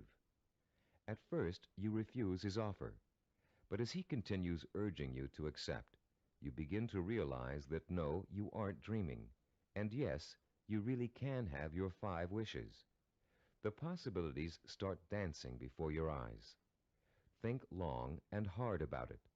What are the things that will turn your life around and make you truly happy? What is it you secretly wish for, day in and day out, every day of your life? Take your time in deciding. This is too important for you to rush over. You may change your mind about your first choices after you've thought about it some more. When you do make your final selections, write each one down in the space provided on page 18 in your study guide. Start each wish with the term, I want, and write it in clear, specific language in the present tense. Turn your tape off now and decide what you will wish for.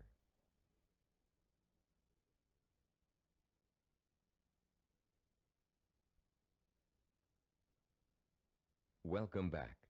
You now have in front of you a list of 5 wishes that your mind and heart told you are the most important things in life to you. Now, with a little imagination, you're going to create a scenario in which each of these wishes is fulfilled.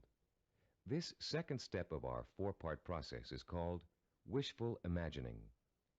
Close your eyes again and picture, in as much detail as possible, that your first wish has come true. If you wished for a great deal of money, imagine how your life has changed now that you've gotten it. Imagine the kind of house you're living in, the kind of car you're driving, the kind of clothes you're wearing, and what you're eating for breakfast and dinner. Maybe you've got a private plane or a swimming pool, a new career, new friends, or the same friends you have now, but with a new attitude toward you. Try to imagine that you're having dinner or drinks with your best friend, and you're explaining to that friend how your new life feels. This is a friend you trust completely, so you can say anything, positive or negative. Really imagine you're there, in the restaurant or bar being served food or drinks, with people talking around you and soft music in the background. Imagine what you look like. Are you younger, thinner, better dressed? Is your friend looking envious? Picture every single detail, down to the season, the location, the restaurant, the plates and glasses on the table. Repeat this process for every one of the 5 wishes you wrote down. And as you imagine each one coming true, pay attention to your emotional response. Are some wishes easier to imagine than others? Did one or two really make your pulse quicken with excitement? Are there any that felt particularly comfortable, as if you could just walk right into the scenario and feel at home? Which one seemed to draw you in like a magnet? There will be one wish that unmistakably evokes the greatest emotional response in you.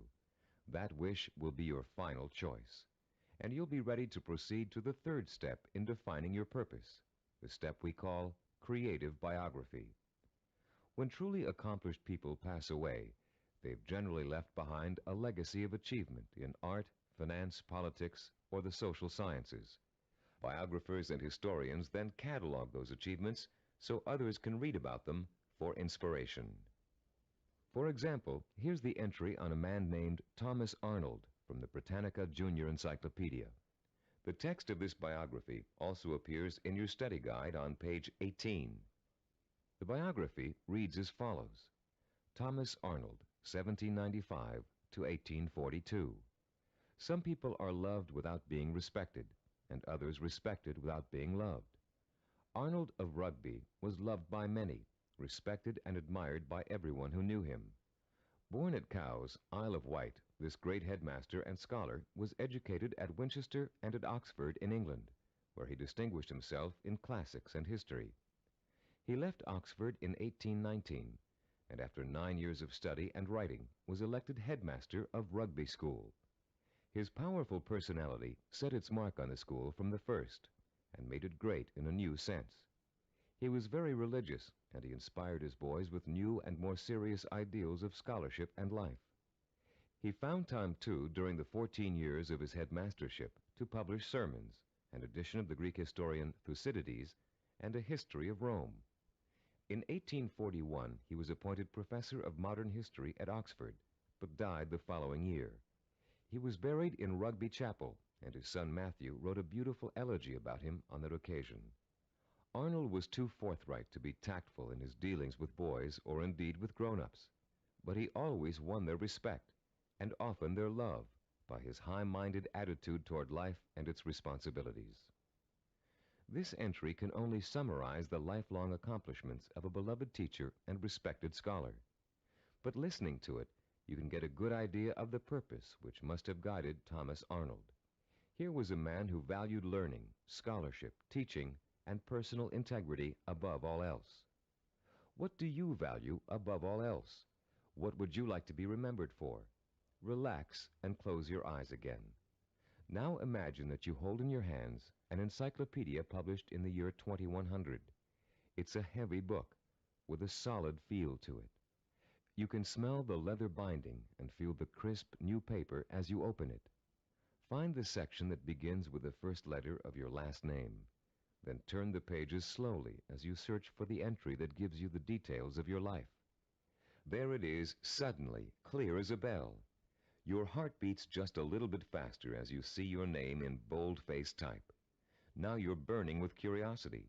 Did they include the most important things about you? Are your most cherished accomplishments in there? Did they understand the purpose behind the things you did? You begin to read the entry to find out. Yes, it's all there. Your birth date and hometown, the schools you went to, where you lived. And then the words that describe your highest achievements, your contributions to society. Savor the words as you read them. Let them form a clear picture in your mind of the kind of person you were and what your purpose in life was. When you've finished reading your own biography, turn off the tape and write down what you just read in the space provided on page 19 of your study guide. Don't leave out a single detail. Make sure you paint a vivid picture of the self-disciplined achiever who worked so long and hard in pursuit of a single purpose that he or she ended up deserving an entry in such a distinguished publication. When you've finished writing your own biography, please turn the tape player back on.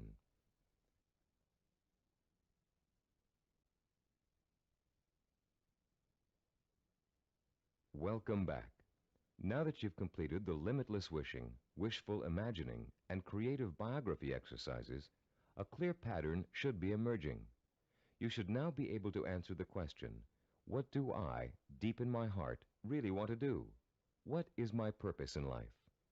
Your fourth step in determining your purpose is writing this, the answer to that all-important question, down. You're now going to compose a personal statement of purpose. But before you do it for yourself, imagine that you're going to do it for someone else, a famous historical figure, for instance. Try George Washington. What do you think his statement of purpose might say? After all, he accomplished a great deal, not the least of which was becoming the first president of the United States. But George Washington never actually intended to become the first president. He was elected because of the kind of purpose he really had.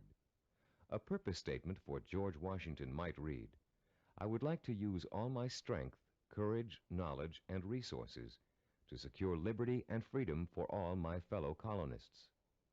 George Washington was a great statesman and public servant, but there are other kinds of achievers. Amelia Earhart, for example. Even in childhood, she had a definite purpose in mind. It was not to be a famous woman aviator. That came later, as a natural outcome of what she really wanted to do. Amelia Earhart's purpose statement, composed when she was still a child, said, when I grow up, I'm going to have adventures and show the world that women can be as heroic as well as men. A purpose statement can be as general as you want it to be. It can speak of heroism, freedom, social changes, adventure. It's meant to act as a focusing tool, not an actual blueprint for achieving it. You'll learn how to do that later in this program. Turn to page 20 in your study guide and compose your personal statement of purpose. Turn off the tape now while you do it.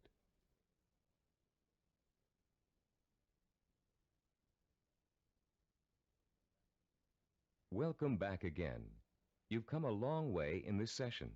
You've learned to use limitless wishing, wishful imagining, creative biography, and a statement of purpose to narrow down your options and make a final choice about where you're going to focus your efforts. You've just used this four-part process to make a major decision about what you really want to accomplish and achieve in your life. But you can use it again and again, anytime you feel it's necessary, to aid you in making any kind of decision, from the smallest to the most important. This process works equally well for macro and micro decision-making. Whether you know it or not, you're now well on your way to becoming a self-disciplined achiever. You've learned to use one of your richest natural resources, your intuition and imagination. You've discovered what it is you really want to achieve and have written it down as a statement of purpose. You've laid the solid foundation upon which the power of self-discipline is built. We'd like to congratulate you on what you've already accomplished. In our next session, you're going to learn how role models can inspire and teach you to achieve your lifelong ambition. In Homer's The Odyssey, one of the oldest surviving epic poems in the world, there is a character named Mentor. A wise and practical man, Mentor kept everything running smoothly at home, while Odysseus, the hero of the tale, went off for 10 years to have adventures. Mentor played his role so well and gave such wise and true advice that his name has become part of the English language as a representation of what he stood for. The American Heritage Dictionary defines a mentor as a wise and trusted counselor or teacher. This session is about mentors. Few achievers can ever reach their goals without them. Mentors provide you with the kind of inspiration, motivation, and example that can make the difference between achievement and failure. Mentors help you to develop the belief that anything is possible. And mentors allow you to learn through modeling, that is, emulating the person you'd like to be. In ancient civilizations, mentors were revered. In the 18th century BC, there lived a wise Babylonian king named Hammurabi. One of his greatest achievements was developing and drafting mankind's first set of civilized laws, known today as the Code of Hammurabi. This king was so wise that one of his laws required all men of learning and craftsmanship to pass on their knowledge and skills to the young through examples their students could follow. Hammurabi realized that without modeling, no civilization would last very long. There have been many changes in the past 3,800 years, but one thing has remained the same. Without modeling, learning and achievement are not possible. It is a rare person who can forge a new path in society without consciously or unconsciously imitating someone that came before him. It is a rare artist who develops a new style without first having worked in the style of a master he or she has always admired. But actual skills aren't the only thing you learn through modeling. Values, attitudes, and behaviors are also passed on from mentors to students. And whether you realize it or not, you've been a student of behavior all your life. As an infant, your eager mind quickly grasped everything that was going on around you. You watched and later imitated what your parents, siblings, friends, and teachers were doing. If you had good models, models of integrity and achievement, most likely you grew up to be an achiever yourself. But if your models reflected apathy or failure, you probably grew up to imitate many of the self-defeating and negative behaviors you witnessed in your early years. Most of us had models who could best be called middle of the road. Your parents may have had specific skills and abilities they were proud of, but fell short of being a good example to you in other ways. An older brother or sister may have possessed exceptional talent in an area where you couldn't possibly compete. As a result, you've probably been instilled with a mixture of negative and positive attitudes about yourself and your abilities to succeed. It's time for you to develop the kind of positive outlook that is critical to developing self-discipline. It's time for you to throw off the cloak of self-doubt and realize that when you acquire self-discipline, you have what it takes to achieve your goal. It's time for you to use that self-discipline to develop the knowledge and skills you need to achieve. And in order to do all those things, it's time for you to find mentors who have already accomplished what you want to achieve. You're no longer a helpless infant who can't pick and choose good models to learn from. As an adult, you have the intelligence and power to go out and find the kind of mentors who will inspire and teach you with examples of their own persistence and positive attitudes and behaviors. By the time we finish this session, you'll know how to find your own personal mentors and use them to their fullest ability. And you'll be able to overcome the negative attitudes and lack of self-discipline that have been holding you back up until now. You'll learn how to identify your own personal role models using historical figures and the people surrounding you today. You'll find out how to actually learn new attitudes and behaviors from them. You'll learn how to use them to create a blueprint for your own actions, starting right now. And more importantly, you'll learn how to draw inspiration from them, the kind of inspiration that empowers your purpose, what you want to achieve, with a sense of possibility. If others have achieved it, then it's possible for me too. How do you go about finding mentors? At first glance, it may seem that there's nobody even remotely accessible to you who has the same kind of hopes and dreams as you do. But high achievers always find a way, and so can you. In our research, we discovered that achievers draw their inspiration from role models in two ways: indirectly, from reading and watching films, and directly, through day-to-day observation and contact. Let's first discuss how self-disciplined achievers indirectly find their mentors. Indirectly, they learn through media portrayals, mostly through the reading of biography and autobiography, reading profiles of achievers in magazines and other periodicals, and watching inspirational films and television programs. You may not be able to meet and talk to George Washington, Charles Lindbergh, Margaret Mead, or Agatha Christie, but each one of them has left behind a legacy of accomplishments that have been covered extensively in print and film. Stop now and think of all the people you've read about, heard about, or seen portrayed in films. Whom did you admire most? Whose story elicited a throb of recognition from you, a feeling that if you could be in anyone's shoes, that was the person you'd like to be? It could even be a fictional character, a great detective or explorer created by an imaginative writer. But there had to be, and still has to be, someone you've always greatly admired and wished you could be like. After he made the film Rocky, Sylvester Stallone talked in an interview about the power of mentors and how his movie worked to inspire millions of people around the world. "I think there's a definite formula in reaching audiences," he said. "Provide them with heroes and heroines who have to pull themselves up from the depths of despair. And as they struggle and claw and finally attain their goal, the audience says, 'That's the kind of person I want to be.'" Stallone's character Rocky is the embodiment of a man obsessed with and driven by a vision rich in emotion and purpose, a self-directed achiever who overcame the odds through hard work, effort, persistence, and perseverance. Browse through the New York Times nonfiction bestsellers list this Sunday in your local paper. You'll find that half the books listed are biographies or autobiographies, testaments to people of enormous self-discipline and high achievement. Examples of the power of self-discipline are all around you. You only have to visit your library, your local newsstand, the closest movie theaters, or your local video store for inspiration. Your first step in finding a self-disciplined mentor is to search out books, magazine articles, and movies in which the main characters, fictional or real, have achieved something similar to what you want to achieve.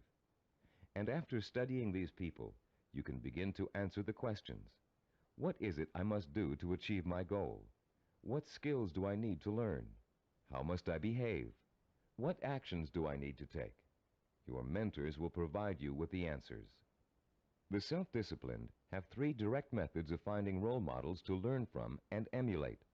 The first is through personal acquaintances. They may have a friend whose business or personal successes have inspired them to take similar routes to the top.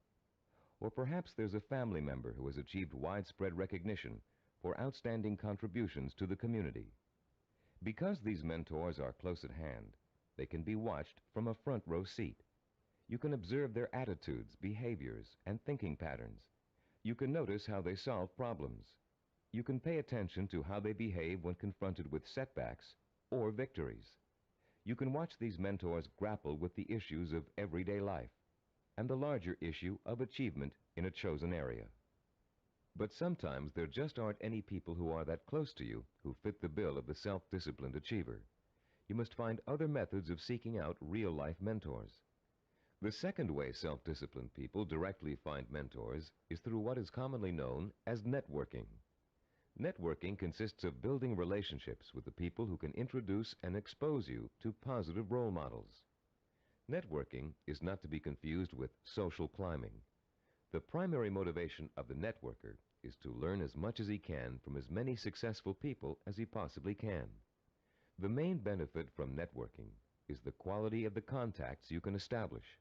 Contacts that will create greater opportunities and put you in the mainstream of successful, self-disciplined role models. The third source of finding models directly is apprenticeship, learning directly from a master mentor. The concept of apprenticeship may seem old-fashioned in a world of computer-assisted learning and mass public education, but most of the high achievers we studied apprenticed themselves in some fashion to a mentor who could pass on his or her skills through intentional, personalized learning. Apprenticeship is extraordinarily common in the arts, trade crafts, business, medicine, law, politics, teaching, and sports. Leaf through any encyclopedia and notice how many of the achievers profiled learned their skills under the tutelage of a master mentor. Some people are obvious masters of their craft and easy to pick as mentors, but sometimes it isn't so obvious, especially when it comes to business or professional achievers. How can you choose among several possible candidates? How can you pick the person who is most likely to provide you with the inspiration and example you need? In Session 2, you used an assessment form to compare your own behaviors, habits, and thought patterns against the 10 positive characteristics of the self-disciplined achiever. On page 25 of your study guide, You'll find a similar form that you can use to identify the strengths and weaknesses of prospective mentors, with instructions on how to use it. Put this form to work for you as you seek out that special person who can help you achieve your most cherished dreams and goals. When choosing a mentor of any kind, pay particular attention to how he or she developed the knowledge, skills, and abilities it took to reach his or her goal. Was there special schooling involved, particular reading materials, an apprenticeship with a mentor of his or her own, carefully sought-out teachers? How many hours did your mentor work every day toward achieving his or her goal? Also, pay close attention to your mentor's way of thinking. Be sure to choose someone who handles stress and pressure well, someone who responds to difficult problems by coming up with creative solutions, someone who loves what they do but still finds time for important personal relationships. The highest achievers work hard but are not workaholics. They still find time to enjoy their friends and families. Look for a mentor who has learned not to waste time and who has mastered the art of juggling a heavy schedule while staying calm and in full control. This will be an important trait for you to imitate, and find someone who neither capitulates to everyone around him, nor is so arrogant he won't listen to the opinions of others. You'll want to learn how to listen well, and then make your own decisions. In looking for all these traits, remember that your mentor is still going to be human and have faults. This is one of the most important things you can learn about your role model. In spite of great success, wealth, and the admiration of friends, family, and the community, he or she makes mistakes just like you. Rather than being disappointed in your mentor, you should rejoice over his or her human failings, because those failings mean that anyone can succeed just as they did. If it was possible for an imperfect person with one all-important goal in life to make that goal come true, you can do it as well.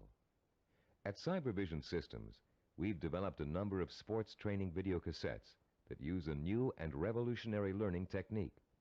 These video cassettes feature some of the world's greatest athletes, highly self-disciplined achievers who have won world championships and Olympic gold medals.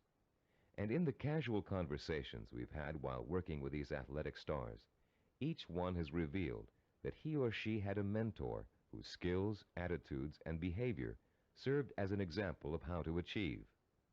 One of the things that struck us during these conversations was the fact that most top athletes were just as intimidated as you and I might be the first time they met their role model heroes, for lack of a better word. The idea that a major league ball player of undisputed talent might be quivering like a school kid in the face of their lifelong hero made us feel pretty normal, actually. I think we all feel a sort of psychological barrier when it comes to measuring ourselves against our role models. But as the athletes we talked to discovered, that barrier can be overcome quickly and easily. Each of them described the eventual realization that came from playing on a team with a personal hero or from riding the same pro circuit. The realization? As Olympic gold medal skier Jean-Claude Killy put it, everybody puts his pants on one leg at a time. What each of them realized was that they too could easily perform like the role model they idolized. The idols, viewed close up, turned out to be as ordinary as the worshippers. They realized how great an opportunity they had to learn from their hero. Discovering that their idols were human and fallible, they began to believe deep within their hearts that they could equal or even surpass their idols' accomplishments. Though the role models you choose have developed tremendous strengths that have made them successful, they also have many weaknesses. Renowned fiction writer Ray Bradbury, for example, who was first published when he was in his teens, will never win the Monaco Grand Prix, or even a race to the local supermarket. Why? Because he never learned to drive a car, a skill most of us acquired long ago without thinking about it twice.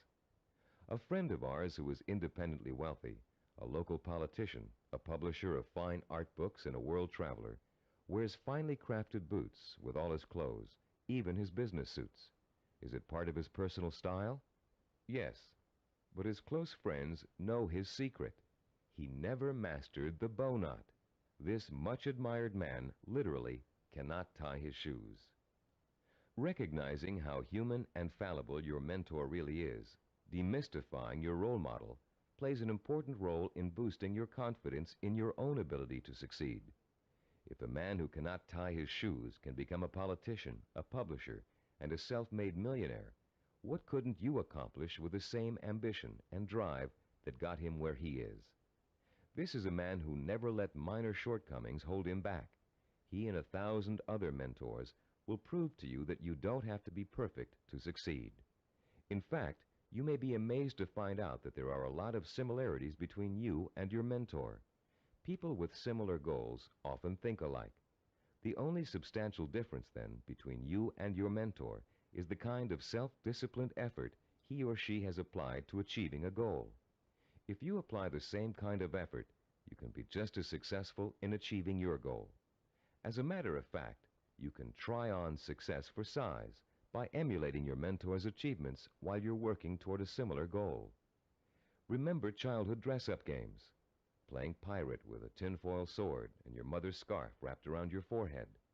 Role-playing doesn't work only for children. It can give anyone who's striving to reach a particular goal a template to follow for achieving that goal. Hunter Thompson, who broke new ground in journalism in the 1970s with his gonzo style, picked up much of his technique by imitating one of the greatest writers in the English language, Charles Dickens. Thompson literally sat down and physically copied Dickens by hand, letting his mind and his muscles get used to Dickens' rhythm and style. Hour after hour, he copied Dickens' prose, word for word. And Thompson went on to become a successful and popular contemporary writer. The great 19th century psychologist and philosopher William James contended that if you want to acquire a positive habit or behavior, simply act as if you already have it, and you will. James was aware that the human nervous system is incapable of distinguishing between a physically real experience and a vividly imagined one, which means that once you select your mentor, all you need to do is act just like that person in order to be just like him or her. Remember General Patton? He acted just like Alexander the Great, and he won battle after battle against the Axis. What about Babe Ruth? He imitated shoeless Joe Jackson and went on to achieve much greater fame than his role model. Or perhaps you've heard of a fictional character named Bunker Bean. Bunker Bean was a timid, weak boy, raised by his parents to think he would always be a failure, and he was.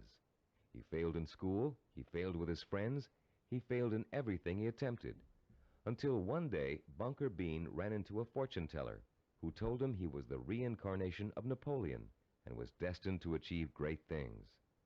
Bunker Bean was shocked out of his usual apathy by this revelation. Going to the library, he took out every book he could find on the legendary Napoleon Bonaparte. He bought posters of Napoleon and hung them up all over his room.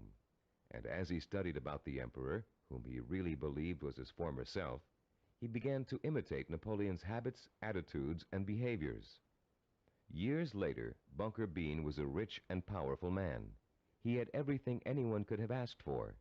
Running into the fortune teller one day, he thanked her for changing his life by telling him about his former self. And to his astonishment, she laughed and told him she had lied to him years before, just to get his money. He wasn't the reincarnation of Napoleon after all. Bunker Bean was crushed. But since he had spent the many years acting like his role model, he found he couldn't shake the habits of success he had acquired.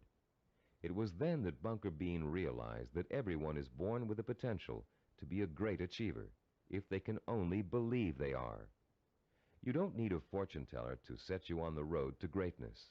You do need to find a mentor, study that mentor, realize his or her strengths and weaknesses, and start imitating the behavior that made your mentor the success he or she is today.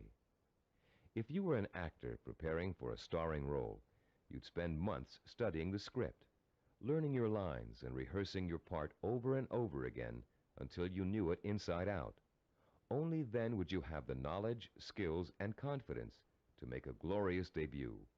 If, as Shakespeare said, all the world's a stage, then finding a mentor is your way of choosing your own starring role. For a while, as you closely observe your mentor and learn the script, you'll be just an understudy. But then, one day, The stage will be yours. Acting as if has remarkable suggestive power. In a book called The Wind Walker, which was made into a powerful film, an aged blind Indian spends his days teaching the ways of warriors. Sitting late at night, reflecting on the day's lesson and the children's reactions to it, he recites a poem to the heavens, part of which goes, "And did you not see the glow of their faces when he called them men, when he called them warriors? And is it not so that we become most quickly the persons we think we are?" And later, this passage appears. He was making the children feel important, that one day they could be important. That was the way of a teacher, of a true man. Once you select your role models and learn about them and from them, you, like the young Indian children, should feel important, so that one day you will be important. This power of importance you draw from role models is really the power of possibility. Once you learn about your role models, their strengths and weaknesses, they become real and human to you. You stop worshiping them and begin to believe that you can become like them, or even surpass them. Once you make this realization, then your purpose becomes more real, more possible, and the fires of desire, fanned by the sense of possibility, begin to burn deep within your heart. And then, and only then, can you successfully begin the process of working persistently and progressively toward your vision and purpose. We're now reaching the heart of the action section of this program. In this session, you're going to learn how to transform your purpose into sensory-rich, emotion-provoking images of achievement. But before we do, let's quickly review the kinds of actions you've taken so far to begin your journey to achievement. In Session 4, you learned how to determine your purpose, the goal that represents the true desire of your heart and mind. This purpose is so important to you that you're willing to dedicate a great deal of time and energy to achieving it. It gives you a reason for living, and a reason for becoming the kind of self-disciplined achiever who can make it happen. In Session 5, you learned how to identify models of achievement, people who have already attained goals similar to yours. You learned how to turn those models into personal mentors, people who can inspire and teach you to achieve in much the same way they did. You found out how to isolate and identify their talents and habits. You also learned to use your mentors to create a strong sense of possibility, a feeling that if they could do it, so can you. With a clearly defined purpose and a strong feeling of "it's possible for me," you have already broken through the chains of failure that shackle and bind more than 90% of mankind. Most people don't have a purpose. They don't think that they're capable of achieving anything worthwhile. Now you're ready to take another giant step on the road to achievement. In this session, you're going to learn just how to translate your purpose into an emotion-provoking vision. This vision will become so real in your imagination that it will inspire and motivate you to work towards it every minute of every day until you make it come true. What we call your vision of success is a clear, sensory-rich, highly detailed mental picture of what you want to achieve and the rewards you'll experience as a result of its achievement. When this vision of success is linked to your purpose and a strong sense of possibility, it will, like a hot branding iron, burn itself deep into every fiber of your being. Not only will you become obsessed with this vision, but you'll also develop a sense of deep belief in your ability to achieve it. Your vision allows you to make a quantum leap from the sense of possibility to the sure-fired conviction that I know I can do it. You're about to learn a simple but powerful 4-step process for transforming your purpose into a sensory-rich goal. Once you have done that, we're going to give you 5 easy-to-use guidelines that will help implant the goal deep into your mind and nervous system. It will then become a permanent part of you and serve as the fuel that fires your emotion and incites you to purposeful action. Let's now begin to learn about the process of sensory goal setting and how you can use sensory goals to develop what we call a magnificent obsession, a burning desire to achieve your purpose. The first step you must take is to translate the statement of purpose you developed in Session 4 into what we call a sensory goal statement. As you recall, your statement of purpose was a general statement of what you would like to achieve. Your sensory goal statement is going to be much more specific. There are three main elements to the statement you are now going to write. First, it must be result-oriented. It must focus primarily on what you want to get out of your achievement. Second, your sensory goal statement must be time-specific. You must determine a point in time when your goal will be achieved. And third, it must be measurable. You must specify a criterion that lets you know when your accomplishment is complete. If you want to become a doctor, for example, your criterion might be finishing your internship and setting up your own practice. If you want to start your own business, your criterion of success might be the day you move into your own offices or hire your first employee. Having a measurable goal gives you the motivation to work towards a specific end. It also lets you measure your progress along the way and take corrective action if you're moving off target. This sense of having a concrete reality to work for, combined with an actual time frame and a result to look forward to, fuels your drive and compels you to work persistently and systematically toward the ultimate success of your endeavors. Let's quickly look at a few examples of how a statement of purpose can be translated into a sensory goal statement. Let's say your statement of purpose reads, I want to help cure disease. Your sensory goal statement might read like this. In June of 1989, I will receive a medical degree. If your purpose is to become your own boss, then your sensory goal statement might read, in January of 1987, I will open up a retail store of my own. If your purpose is to run a marathon, your sensory goal statement might read, in June of 1986, I will enter the Boston Marathon and complete the 26-mile run in under 5 hours. Now turn to page 29 of your study guide and look at Form 6.1. There's a space there for you to write your goal statement down. Take a moment now to compose and write your sensory goal statement in the space provided. I'll pause for a minute while you do this.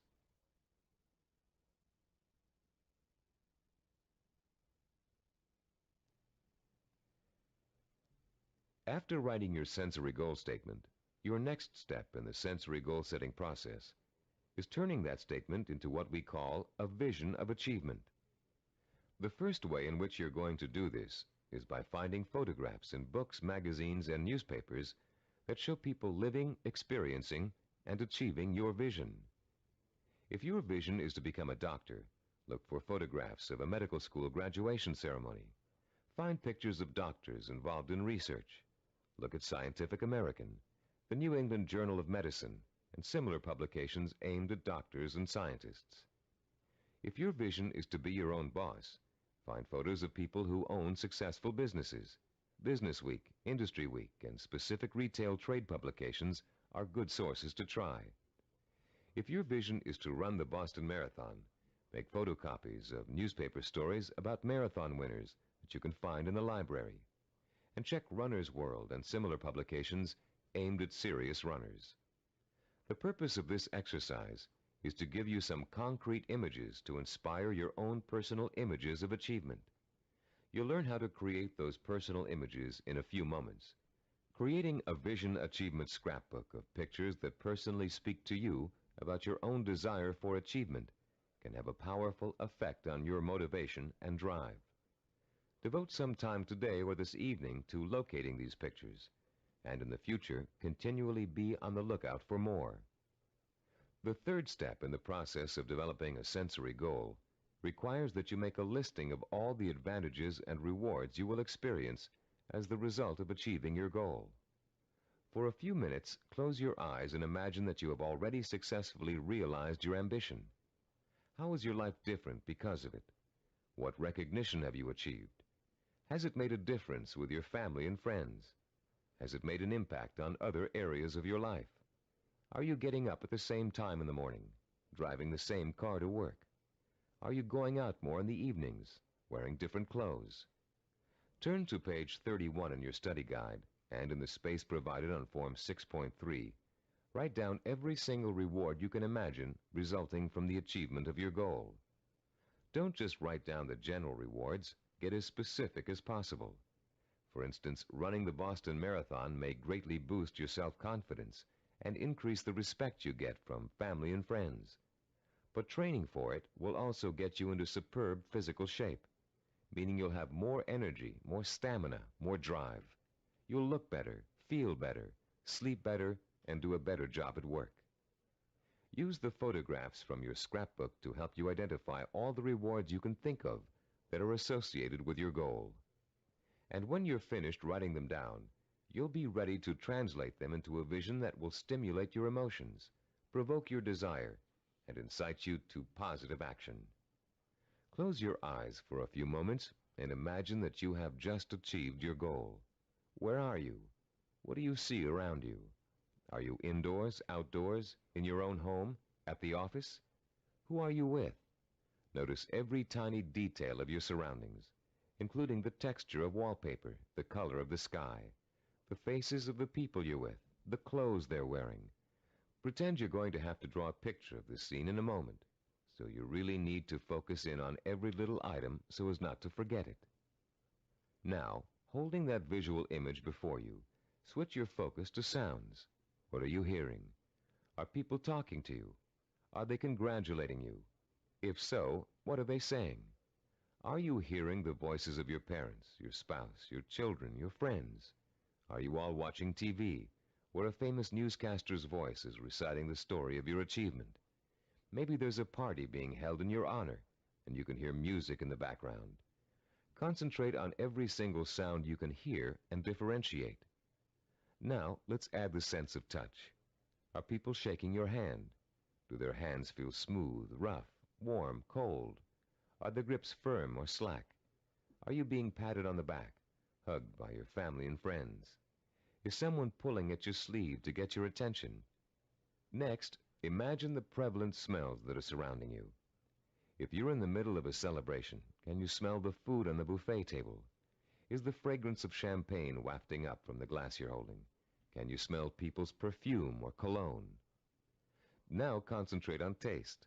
Are you sipping that champagne you were holding a moment ago, eating hors d'oeuvres? Or is the taste of success so sweet that you don't need or want any food? Finally, what are you feeling emotionally? Pride? Satisfaction? Maybe you're feeling relief that the hardest work is behind you. Maybe you're feeling the power of your new position.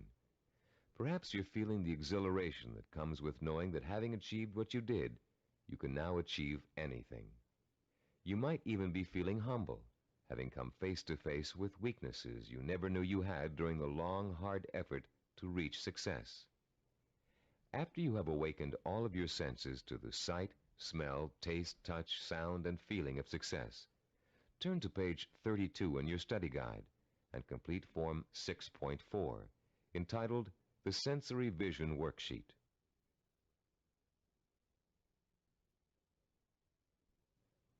The four-step process we have just outlined takes you on another emotional journey that gets progressively richer, clearer, and more potent. You start with a specific statement of what you want to achieve and when you want to achieve it. Then you gather inspirational photographs of others who have achieved what you want to achieve. You imagine and list the rewards and benefits you'll experience as a result of achieving your goal. And finally, you bring these three steps together into an imaginary scenario rich in sight, sound, touch, taste, smell, and emotion. This scenario is your vision. It is the driving force behind all of your thinking and activity. The more intense and more detailed your vision is, the more emotional power it will pack. The more often you conjure up your vision, the more drive and sustaining power you'll have behind you. This drive and power will in turn enable you to develop working plans, working habits, knowledge, and skills you need to achieve your goal. And it will help you to persist and persevere until it is accomplished. Now that you've imagined reaching your goal in all of its sensory detail, you're going to have the opportunity to record it on tape. Don't leave out a single sensory detail. The richer your description, the more powerfully it will affect your ability to keep striving to reach your goal, day after day, week after week, month after month. Use as much enthusiasm as you can during your description. You should be enjoying yourself. After all, it's your vision of success you're describing. After you've finished recording, play back your description and listen to it carefully. Did you falter in places? Were there things you couldn't describe fully? Did it sound as if you didn't quite believe what you were saying? If the first version of your story doesn't satisfy you, erase it and create another one. Do this over and over until you have a version that completely satisfies you. It should be highly detailed and utterly convincing. And if, along your path to achievement, you find your goal changing shape or form, just record a new version that better fits your new goal. You're now going to learn to use this recording as part of a 5-step daily plan for internalizing your vision and making it so much a part of you that it will drive you to plan, to work, to achieve, to persist. Your first step will begin early in the morning, soon after you wake up. The first thing you're going to do before going about your daily business is to review your statement of purpose, your sensory goal statement, your photographs of achievement, and your list of rewards for achieving your goal. This is not just to remind you of why you're striving for success. It's to remind you of exactly why you need to succeed. Your statement of purpose, your list of rewards, your photographs, all speak of your deep need for achievement and the ways in which it will satisfy you and enrich your life. This is what you need to awaken in yourself anew every single morning. After you've reviewed those materials, your second step is to listen to your recording of your sensory goal description. The sound of your own voice, filled with enthusiasm, describing the joy and pride you feel in achieving your goal, will light a fire inside you that will give you the energy and stamina to persist in your efforts to reach success every single day. And during the day, as part of step 3, you must take a few moments out from whatever you're doing, close your eyes, and imagine your sensory goal in all its richness and brilliance. Recall the touch, taste, smell, sight, and feel of success. Relive your emotional reactions to it. Keep the obsession to achieve burning in you all the time by remembering this vision as often during the day as possible. For step 4, at night you must mentally review all the events that occurred during the day. Did you have new experiences that could help you fuel your vision and make it richer and clearer? Make another recording that reflects your new thoughts and feelings. Step 5 consists of listening once more to your sensory goal description before going to bed. And as you're falling asleep, play your sensory-rich scenario of achievement over and over again in your head. This 5-step plan will refuel and reinforce your motivation for achievement, and it will help to give you daily feedback on how well you're progressing toward your goal. But remember, there will be setbacks and mistakes along the way, and there will be readjustments in your thinking and planning about what you want to achieve and how you want to achieve it. You'll find yourself adjusting your course just as you adjust your steering wheel while driving on a winding road. This is to be expected because there is no effortless path to achievement. For this reason, we suggest you record your vision over again at least every 2 weeks. That way, it can keep pace with your daily experiences and changes in outlook. You've come a long way in this session. You've turned a general statement of purpose into a specific statement of what goal you want to achieve. You've put an achievement date on that goal. You've gathered pictures of it. And you've learned to turn it into a living, breathing vision of success that evokes the kind of strong emotions you need to sustain a long, hard effort of achievement. Now is the time to record your vision. Take your time and do it as many times as necessary until you are satisfied with the results. Remember, you're going to be listening to it twice a day, so it needs to be rich and rewarding. You may find you need several tries before you successfully record a vision that satisfies you in its richness of detail and intensity of emotion. Do as many versions as you need until you get the one that sounds just right. If your goal changes, record a new version. If you've reached your goal and want to pursue another, create a new vision and record it. Remember, include all the details and be as enthusiastic as possible. Now, begin your own narration of what it would look, taste, touch, smell, sound, and feel like to achieve your goal. What you can do, or dream you can do, begin it. Boldness has genius, power, and magic in it. These immortal words, written by the great German philosopher and dramatist Johann Wolfgang von Goethe, perfectly set the stage for what you're going to learn in this session. Here, we're going to help you turn the vision of what you want to achieve into an action plan. In Goethe's words, to boldly begin your dream. You already have the vision. You believe in it and in your potential to achieve it. Now we're going to work on a practical, step-by-step process through which your vision can be brought to life. For, as former United States President Theodore Roosevelt said, dreams are a dime a dozen. Everybody's got dreams. It's their execution that counts. Planning is the logical mapping out of where you want to go and how you want to get there. Seneca, the Roman philosopher, captured the importance of planning when he said, "When a man does not know what harbor he is heading for, no wind is the right one." Planning helps you focus your direction and organize both your time and resources. Every moment spent in planning saves 3 or 4 in execution.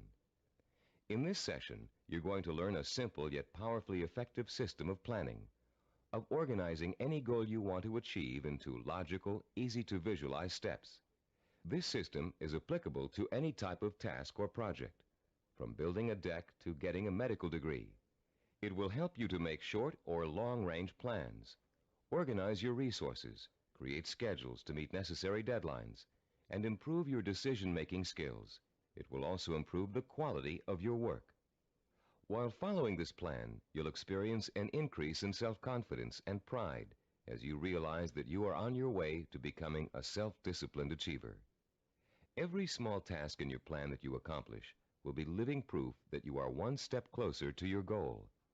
And as you take each step, your faith in your ability to accomplish your goal will be reinforced and expanded.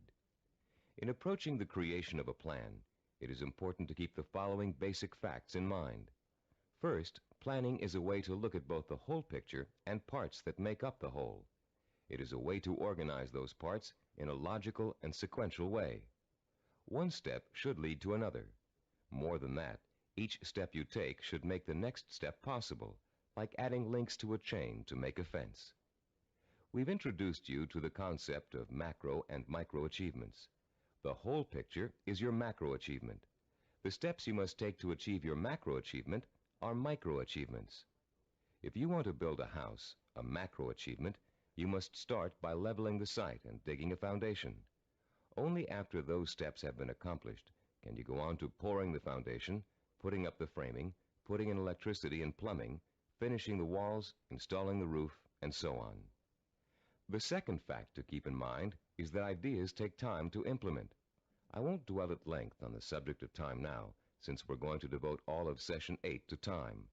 But I'd like to tell you a short story about a Micronesian island leader named Pialug that illustrates the kind of time and patience it takes to achieve excellence. 50-year-old Pialug is the most respected and powerful man in his community because he's a navigator. His grandfather had told him, "If you learn navigation, you will have a name. You will eat the navigator's food. At sea, you will have more power than a chief." Pialug began learning navigation at the age of 5. Using shells and pieces of coral on sand, his grandfather created models of the constellations to teach him how to chart distance and direction. Pialug learned that at the right time of year, he could simply point the bow of his canoe at the rising star to steer his course. But since the stars rise 4 minutes earlier each evening, the rising star changes position every day. So Pialug also had to learn the positions of the multitude of lesser stars. It took him 45 years to learn every movement of every major and minor star and constellation in the nighttime sky. But having taken the time to learn, Pialug now enjoys the respect, admiration, and status in his community that comes with being a navigator. Like Pialug, You must recognize that it will take time to achieve your goal, weeks, months, or years. Like Pialug, you must develop patience in learning the steps that lead to your goal. With time and patience on your side, you'll be assured of realizing your ambition. And like Pialug, you'll achieve the respect that comes with final accomplishment. A third fact to remember in creating a plan of action is that ideas take concentrated work to come to fruition. Too many people like to think that managing a project means that others do the detail work. They can simply spin out ideas like sparks from a child's pinwheel toy, leaving others to tend the fire. If you leave others to tend the fire, don't blame them if the house burns down. Admiral Hyman Rickover spent over 40 years building America's nuclear submarine fleet. Rickover himself supervised the research, design, construction, and operation of the mighty underwater craft. His reputation as an excellent manager who always got results was only equaled by his talent for engineering. Upon Rickover's retirement, he explained his philosophy of management to an interviewer. "The man in charge," Rickover said, "must concern himself with details. If he does not consider them important, neither will his subordinates. Yet the devil is in the details. It is hard and monotonous to pay attention to seemingly minor matters. In my work, I probably spend 99% of my time on what others may call petty details. Most managers would rather focus on lofty policy matters. But when details are ignored, the project fails. No infusion of policy or lofty ideals can correct the situation." Three basic elements to keep in mind, then, when creating an action plan. They include looking at the whole picture, taking time to complete each step before you go on to the next, and paying attention to details. A fourth point to remember is planning, and the implementation of a plan is a trial and error process. You will make mistakes. Most of them will be unavoidable and will serve as springboards of learning and refinement. When you make a mistake, learn from it. Take corrective action to avoid making it again, and get right back on course. Remember, supposed experts have made greater mistakes than you're going to make, and have managed to turn them into creative successes. Take the Coca-Cola Company's introduction of the new Coke, for example. After spending millions of dollars on market research and more millions of dollars marketing their reformulated soft drink, they were forced by public pressure to bring back the old formula. They made a mistake in trying to change the taste of Coke, and their marketing executives admitted it. But because of that mistake, Coke is now in a stronger marketing position than ever. The Coca-Cola Company has brought back their old formula, now sold under the name Classic Coke, and they still have their new formula on the market, which was formulated to appeal to Pepsi drinkers. Was Coke's surprise move really a mistake? Nobody thinks so now. By correcting its mistake, Coke has the potential to win over an even larger share of the market than it had before. This process of self-correcting behavior is what scientists call cybernetics. The term may sound very space-age, but there's a reason for that. The organizational method you're about to learn is the same one NASA engineers used to put men on the moon. In the early 1960s, when former President John F. Kennedy ordered NASA to put a man on the moon within a decade, NASA's engineers and systems designers rose to the challenge, accomplishing the task by July of 1969. How did they do it? They took their macro objective, putting a man on the moon, and broke it down into a series of micro objectives that would lead to the final great accomplishment. When the project started, NASA scientists and organizers immediately began preparing flowcharts, identifying each step they would have to take in order to put a man on the moon. First, they had to build a new type of rocket. Then, that rocket had to successfully orbit the Earth for longer and longer periods of time. They had to design spacesuits that would be able to protect the astronauts from the moon's atmosphere. Each step got them closer and closer to achieving their objective, until that historic day when they got the job done. You can duplicate this same process of planning simply and easily. You can apply it to any job you might be called upon to handle. We call the system of planning you're going to learn in this session visual network planning. Visual because it helps you to look at, identify, and visualize each of the steps necessary to complete an objective. Network, because each of the steps are connected together to show how they lead to your goal. The instructions and examples that follow will show you how you can quickly and easily put the visual network planning system into immediate operation. There will be 7 steps involved. First, you'll write your objective. Second, you'll break it down into major steps we call activities. Third, you'll organize the activities in logical order. Fourth, you'll design a visual network. Fifth, you'll estimate how long each activity will take to complete. Sixth, you'll determine what we call critical path and float. And seventh and last, you'll assign actual calendar dates to each activity. Don't worry about remembering all of these steps now. We'll go over them one by one, with examples to help you understand them. For now, as we begin our discussion of this powerful planning system, you'll need to refer to your study guide and follow along as I explain each concept. I'll pause here for a few moments while you locate the page. First, let's discuss the 4 basic elements of visual network planning. Look at diagram 7.1 on page 36. The first element is what we call an activity box. An activity is a step or task that must be completed in order to achieve a goal. The name of the activity is listed in a box.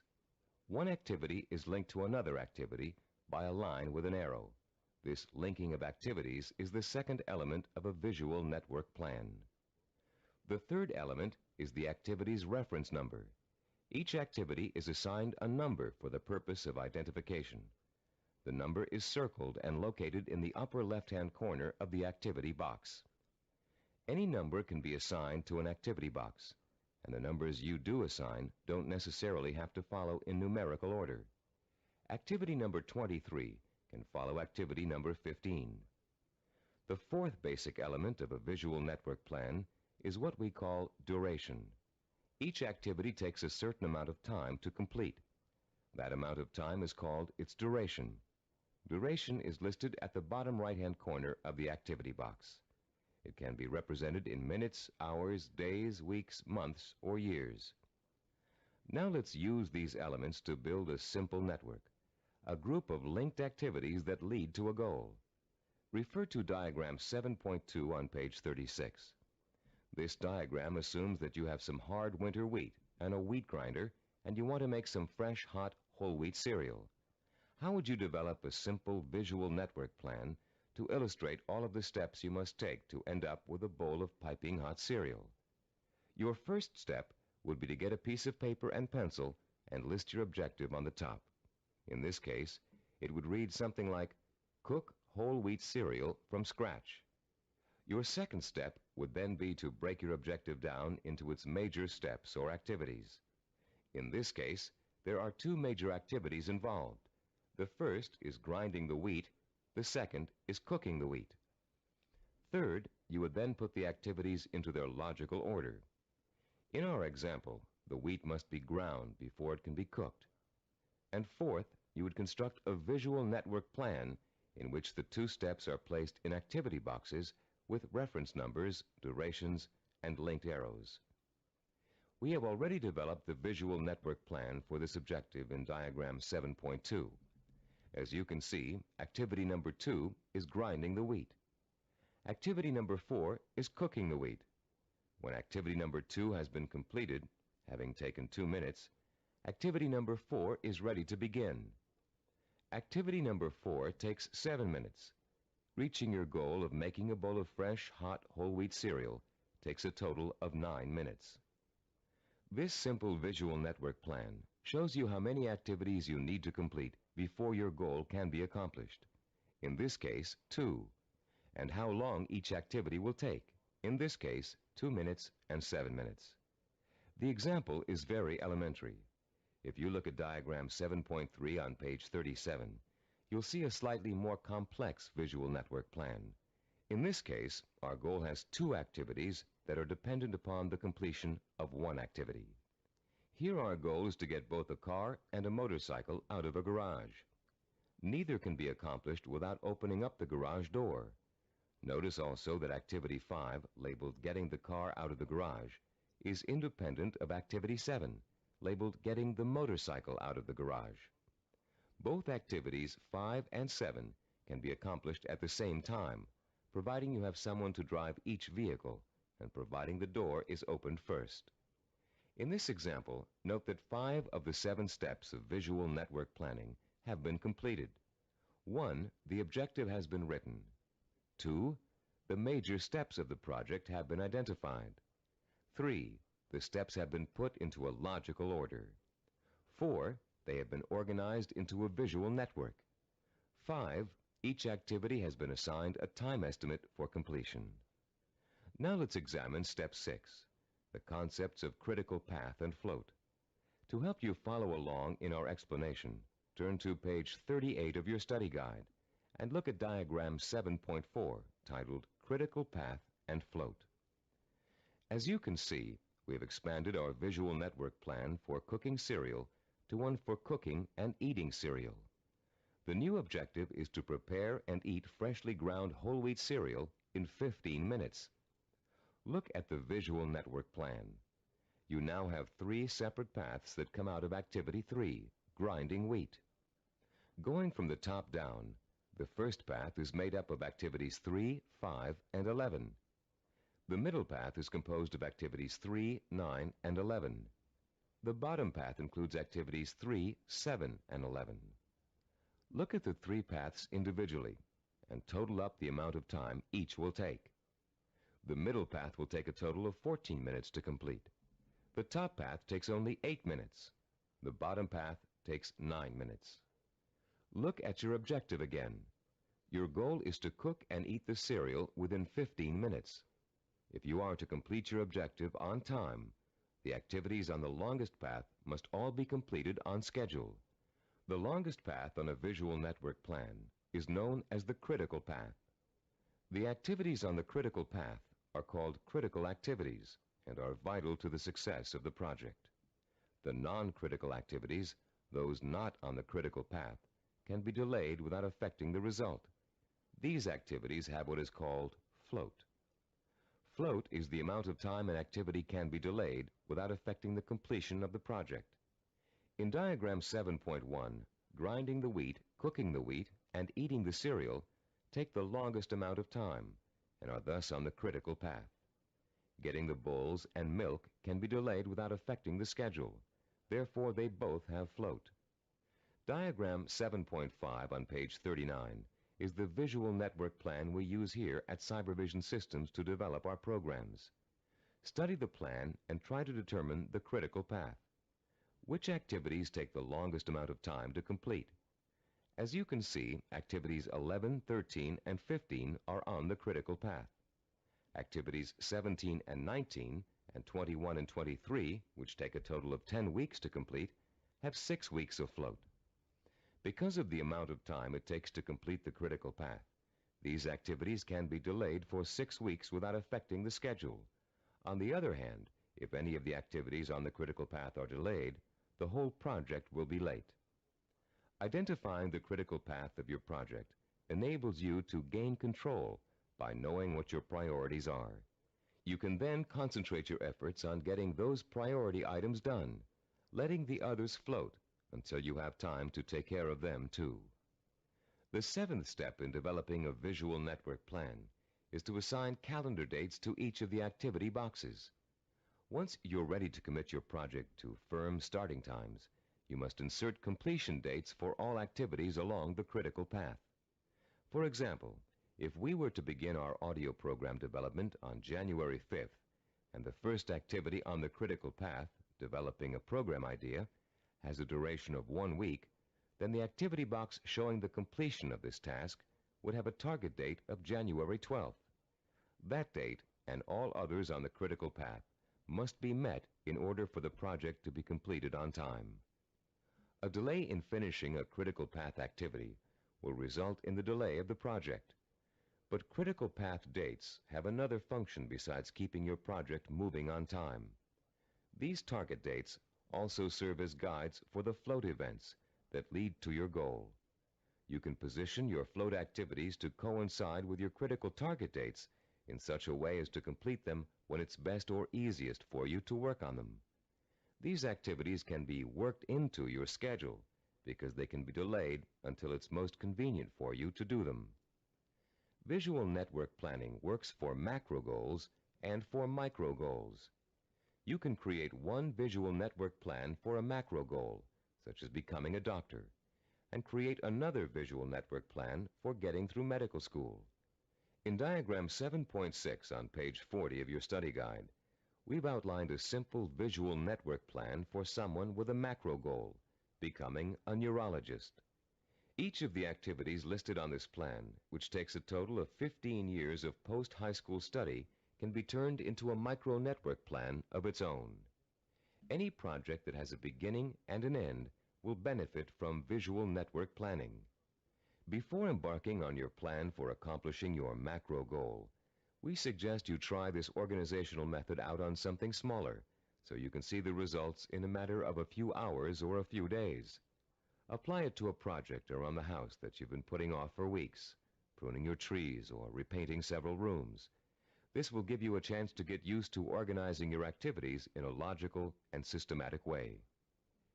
In using this plan, you'll learn the meaning of hard work and patience. You'll find yourself tempted to skip certain steps and leap ahead to something you feel like doing right away. But when you do go off your schedule, your project won't be completed in time, and you'll begin to see how important it is to stick to dates and schedules if you want to realize any goal. Using this plan will also reward you with a sense of self-disciplined accomplishment. As you complete each task on your path to success, you can mark it off on your chart and be proud that you've done it. You'll also be able to look at your chart at various times during your project and see how far you've come. Before we go on to complete this planning session on cassette side 10, I'd like to say a final word about the planning system you've just learned. No one can be totally certain about the outcome of a string of planned events. Mistakes, unforeseen problems, and outside events over which you have no control can and will contribute to the changing of your plans. Your visual network plan is not carved in granite. It's a living, working system that must change to accommodate the changes in your life. You may underestimate the amount of time it will take you to complete an activity. You'll know better the next time. You may find that you don't need to perform a certain activity at all, giving you some breathing room in your schedule. The objective of this plan is not to give you a rigid yardstick against which to measure your success or failure. Rather, it is to give you a logical, working system for achieving your goal. In creating your visual network plan, do your best to be as accurate as possible about dates and durations of activities. But remember that things may go wrong, and you may have to change those dates. This is not an excuse to quit. It is a good reason to keep sticking to your plan, for without it, you have little chance of achieving your goal at all.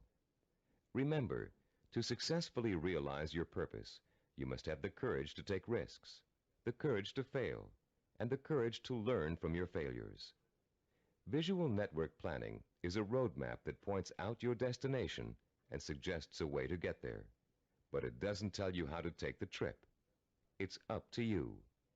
On the next side of this tape, you'll take the exciting step of developing your own visual network plan, and you'll write your own story of achievement in a way that brings home the power and reward of final success.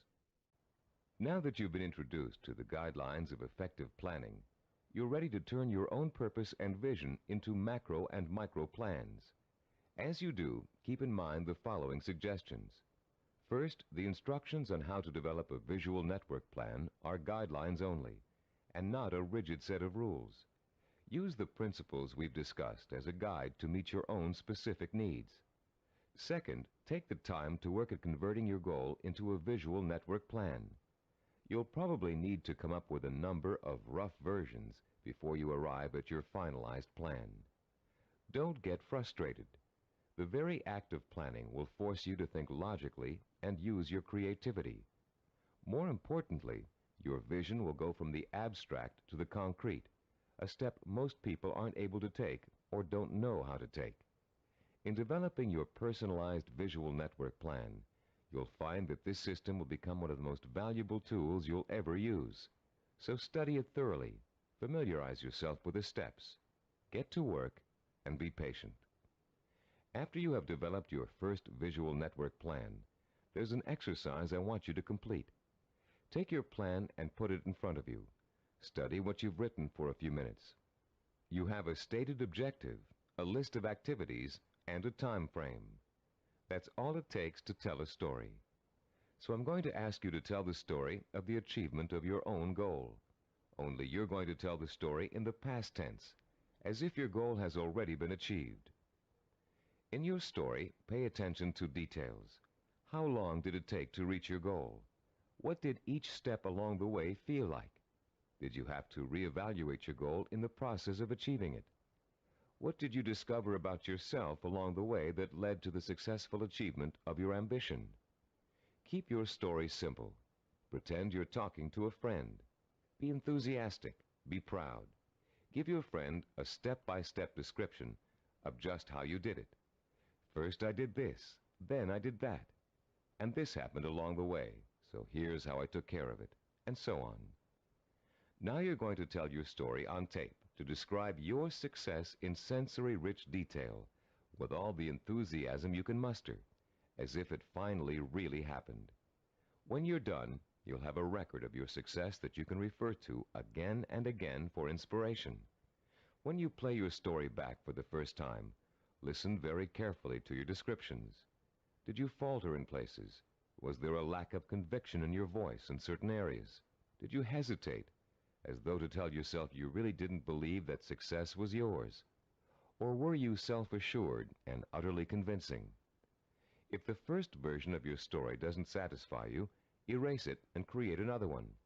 Do this over and over until you have a version that completely satisfies you with its richness of vision and inner strength. When you achieve your goal, you can use this same method of storytelling in pursuing another one. Always make sure that your story rings true and offers real inspiration to you when you hear it.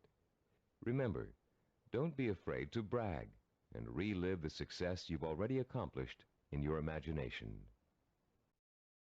You've already taken an important step in mastering the science of self-discipline by learning how to turn your most important goals into step-by-step plans for achievement. Now comes the time to roll up your sleeves and learn how to put these plans into action. This is an exciting moment for you and a turning point in your quest for success. Up until now, you've learned how to prepare for achievement. Now you're going to learn how to actually tackle the hard, efficient work that is the bread and butter of achievement itself. Notice we said hard, efficient work, not just hard work. Hard work alone doesn't guarantee success. In fact, many unfortunate people spend a great deal of time working very hard and never get anywhere in spite of it. Making intelligent and efficient use of your time is of paramount importance in achieving your goal, especially when that goal may take years to achieve.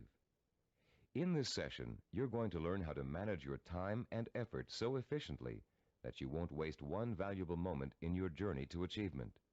You'll learn how to find time in an already busy schedule to work on the micro tasks that make up the stepping stones to your macro purpose. You'll find out why what we call seasoning, a special way of looking at time, is so critically vital to your success. You'll learn how to actually quicken time, make hours seem like minutes, weeks seem like days, and years seem like months.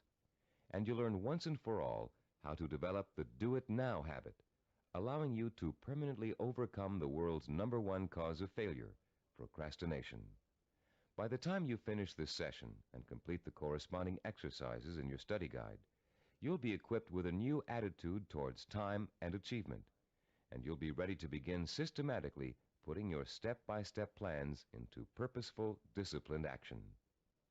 Let's now begin exploring the fascinating principles of using and managing time that can make the difference between success and failure. To begin at the beginning, let's talk a little bit about the relationship between time itself and achievement. We all know that it takes time to accomplish something. Depending on what you'd like to accomplish, it may take a little bit of time or a great deal of time. The same goal can also sometimes be achieved in less time or more time, depending on how good a job you want to do in achieving it. Think about any small task you might be confronted with around the house. Let's say one of your doors is stuck and needs planing in order for it to open and close easily. There are lots of ways you could accomplish that task and lots of shortcuts you could take. But in order to do a really good job, you know you should measure the door and doorway opening, figure out how much wood you need to remove, take the door off the hinges, and mount it on a sawhorse and plane it down until it reaches the right size. This approach may take longer than some others you can think of, but it's the best way to achieve your goal. And when the job is done properly, you know that door will never get stuck again. The person who takes the time to do the job right is the epitome of the self-disciplined achiever. Someone who has learned not to worry about time, but use it to its full potential to achieve a goal in the best way possible. None of your goals are going to be as simple as this one to accomplish, but the principle remains the same. To achieve with excellence, you're going to need a long period of time in which to allow your knowledge and skills to mature and grow. This is the concept of time that we call seasoning. Seasoning is a law of nature. All things take time to come to fruition. People, in their impatience to get what they want without going through this growing process, often end up stunting their own personal growth and making true success impossible. Shortcuts only lead to mediocrity and failure. Scientists, philosophers, artists, and statesmen have always recognized the importance of seasoning in accomplishing any goal.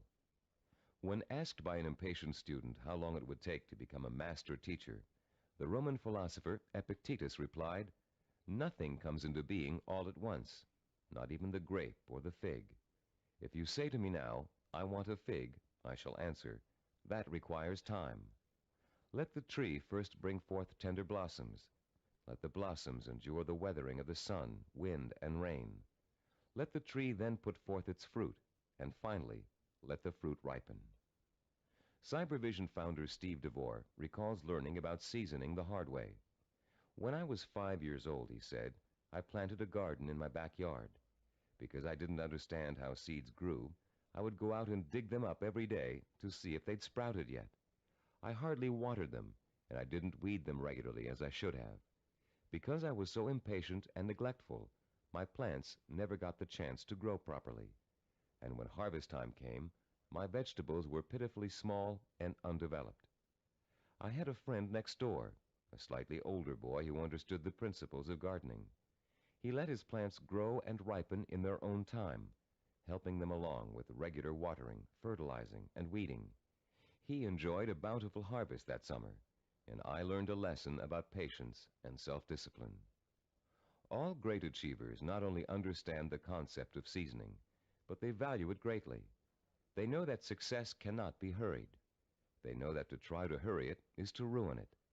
They understand that every step along the road to achievement is a necessary one and a small achievement in itself. And they also know that getting there can and should be half the fun. Self-disciplined achievers are willing to pay the price of time to realize their ambitions.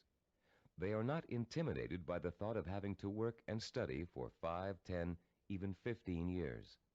Their commitment to a goal is absolute, and their vision of success is unwavering. The self-disciplined achiever knows that if what he wants will take 5 years to achieve, the 5-year effort will be worth it. He knows that those 5 years are going to pass anyway, and he has a choice about whether to spend them preparing for success or wasting the time thinking and dreaming about what he'd really like to do. For the self-disciplined achiever, there is no choice. He'll gladly spend those 5 years working and studying to achieve his goal. Does several years seem like a long time to you? Think how fast the last 5 years of your life have gone by. What did you do during that time to make achievement possible? If you had been working steadily towards your goal all that time, you could have achieved it by now. Let's say you're 34 years old and your dream is to become an architect. You know it will take you 6 years of schooling and apprenticeship before you can get a good job with a respected architectural firm. But that means you'll be 40 years old by the time you reach your goal, and you feel you just can't wait that long. Stop and think. You're going to be 40 years old in 6 years whether you study architecture or not. And if you choose not to study it now, in 6 years, you'll be in the exact same position, wanting to be an architect and knowing it will take you 6 years to get there. Only by then, you'll have to work until you're 46 to achieve your goal. You can get there in 6 years by starting now, or you can choose to give up hope of ever getting there at all. If you really want to achieve your goal, 6 years won't seem like such a long time. As you'll find out later in this session, to the self-disciplined achiever, the 6 years will go by very fast. Impatient people want things to happen overnight. In the words of French philosopher Blaise Pascal, they anticipate the future as too slow in coming. And in being unwilling to devote hours of time to the kind of seasoning it takes to become accomplished at anything, they waste their lives by doing nothing at all, and they wonder why they always feel so unfulfilled. How many youngsters have you known who came home from a rock concert determined to learn to play the guitar? It looked easy when the group on stage was playing, so the youngster goes out and buys a guitar and takes his first few lessons. And all of a sudden, it becomes apparent that it's not easy. It's going to take years of hard work and effort to learn to play really well. So the youngster loses interest and gives up, bored with the tedium of practicing scales for hours. Yet the professional musicians he's watched have put in years of practice to get where they are, and where the youngster would like to be. The great artist Pablo Picasso was once approached by an admiring woman in a restaurant. Having recognized him, she asked him to draw something, anything, on a napkin for her. She told him she'd pay him whatever he thought was fair, if only he would provide her with this impromptu work of art. Picasso agreed and spent 5 minutes drawing a picture on the napkin. When he was finished, the woman picked the napkin up in delight. "How much did he want for the picture?" she asked. Calmly, Picasso replied, $10,000. Dumbfounded, the woman began to argue with him that a picture drawn on a napkin in 5 minutes couldn't possibly be worth that much. But Picasso just smiled and said, "Madame, it may have only taken me 5 minutes to draw the picture, but it took me 40 years to learn how to draw it." 40 years. Does that seem like an interminable amount of time? To a master artist seeking the ultimate expression of his talent, a great scientist seeking a cure for disease, or an ambitious businessman trying to turn a small company into a Fortune 500 corporation, 40 years can seem to fly by overnight. To the dedicated, self-disciplined achiever, time is nourishment for what he wants to accomplish. And that time is well spent, taking step after step in a continuous effort to achieve a specific goal. The achiever does not get sidetracked. Every day he concentrates on the micro tasks that make up his macro purpose. And each completed micro task becomes a source of pleasure and a reward in itself. Top newscaster Eric Sevareid achieved his macro purpose by actually ignoring it. Instead, he concentrated on the micro purposes that would help him accomplish his goal. Sevareid tells the story in his own words. "Once when I relinquished my job and income to undertake a book of 250,000 words, I could not bear to let my mind dwell on the whole scope of the project. I would have surely abandoned what has become my deepest source of professional pride. I tried to think only of the next paragraph, not the next page, and certainly not the next chapter. Thus, for 6 months, I never did anything but set down one paragraph after another. The book wrote itself." Years ago, I took on a daily writing and broadcasting chore that has totaled now more than 2,000 scripts. Had I been asked at the time to sign a contract to write 2,000 scripts, I would have refused in despair at the enormousness of such an undertaking. But I was only asked to write one, the next one, and that is all I have ever done. You can learn to work in microtasks by following your step-by-step plan for success and concentrating only on each step at a time. But you cannot learn seasoning as if it were a skill. Seasoning is an attitude that must be adopted and made part of your mental framework if you are able to achieve your lifelong purpose. It is crucial to self-discipline. More than that, it is actually at the heart of self-discipline. Besides seasoning, the self-disciplined achiever experiences something we call time quickening. Time quickening does not mean taking shortcuts, as you might first guess. Rather, it represents what happens to your perception of time as you become involved in the pursuit of your goal. Time quickening is an almost magical experience where time seems to disappear and you know you're in complete control of what you're doing. When it happens, you feel energetic, concentrated, and completely absorbed in your task. We've all experienced time quickening when we're doing something we particularly enjoy. For you, it may have happened while you were reading an exciting murder mystery, watching an action-filled movie, playing a game of tennis, or even weeding a garden. Time quickening takes place whenever you find yourself completely engrossed in something to the point where nothing can distract you. The moments fly by so quickly, you're just not aware of them. Past and future seem to disappear, leaving only you and the task you're engaged in. And after what only seems like minutes, you look up and notice in shock that a great deal of time has passed. Dreams are a reverse example of this phenomenon. Although you may often wake up feeling as if you've been dreaming a particular dream for hours, the whole thing has actually taken place in just a minute or two. The human mind has the amazing ability to alter our own perception of time. Once you learn to use this ability to your advantage, you will no longer be discouraged at the thought of having to spend so much time pursuing your goal. Scientific research has shown us how to trigger the experience of time quickening. You can actually learn to consciously create the sensation that time has stopped. You can do it by becoming single-mindedly and uninterruptedly involved in an activity for a significant period of time.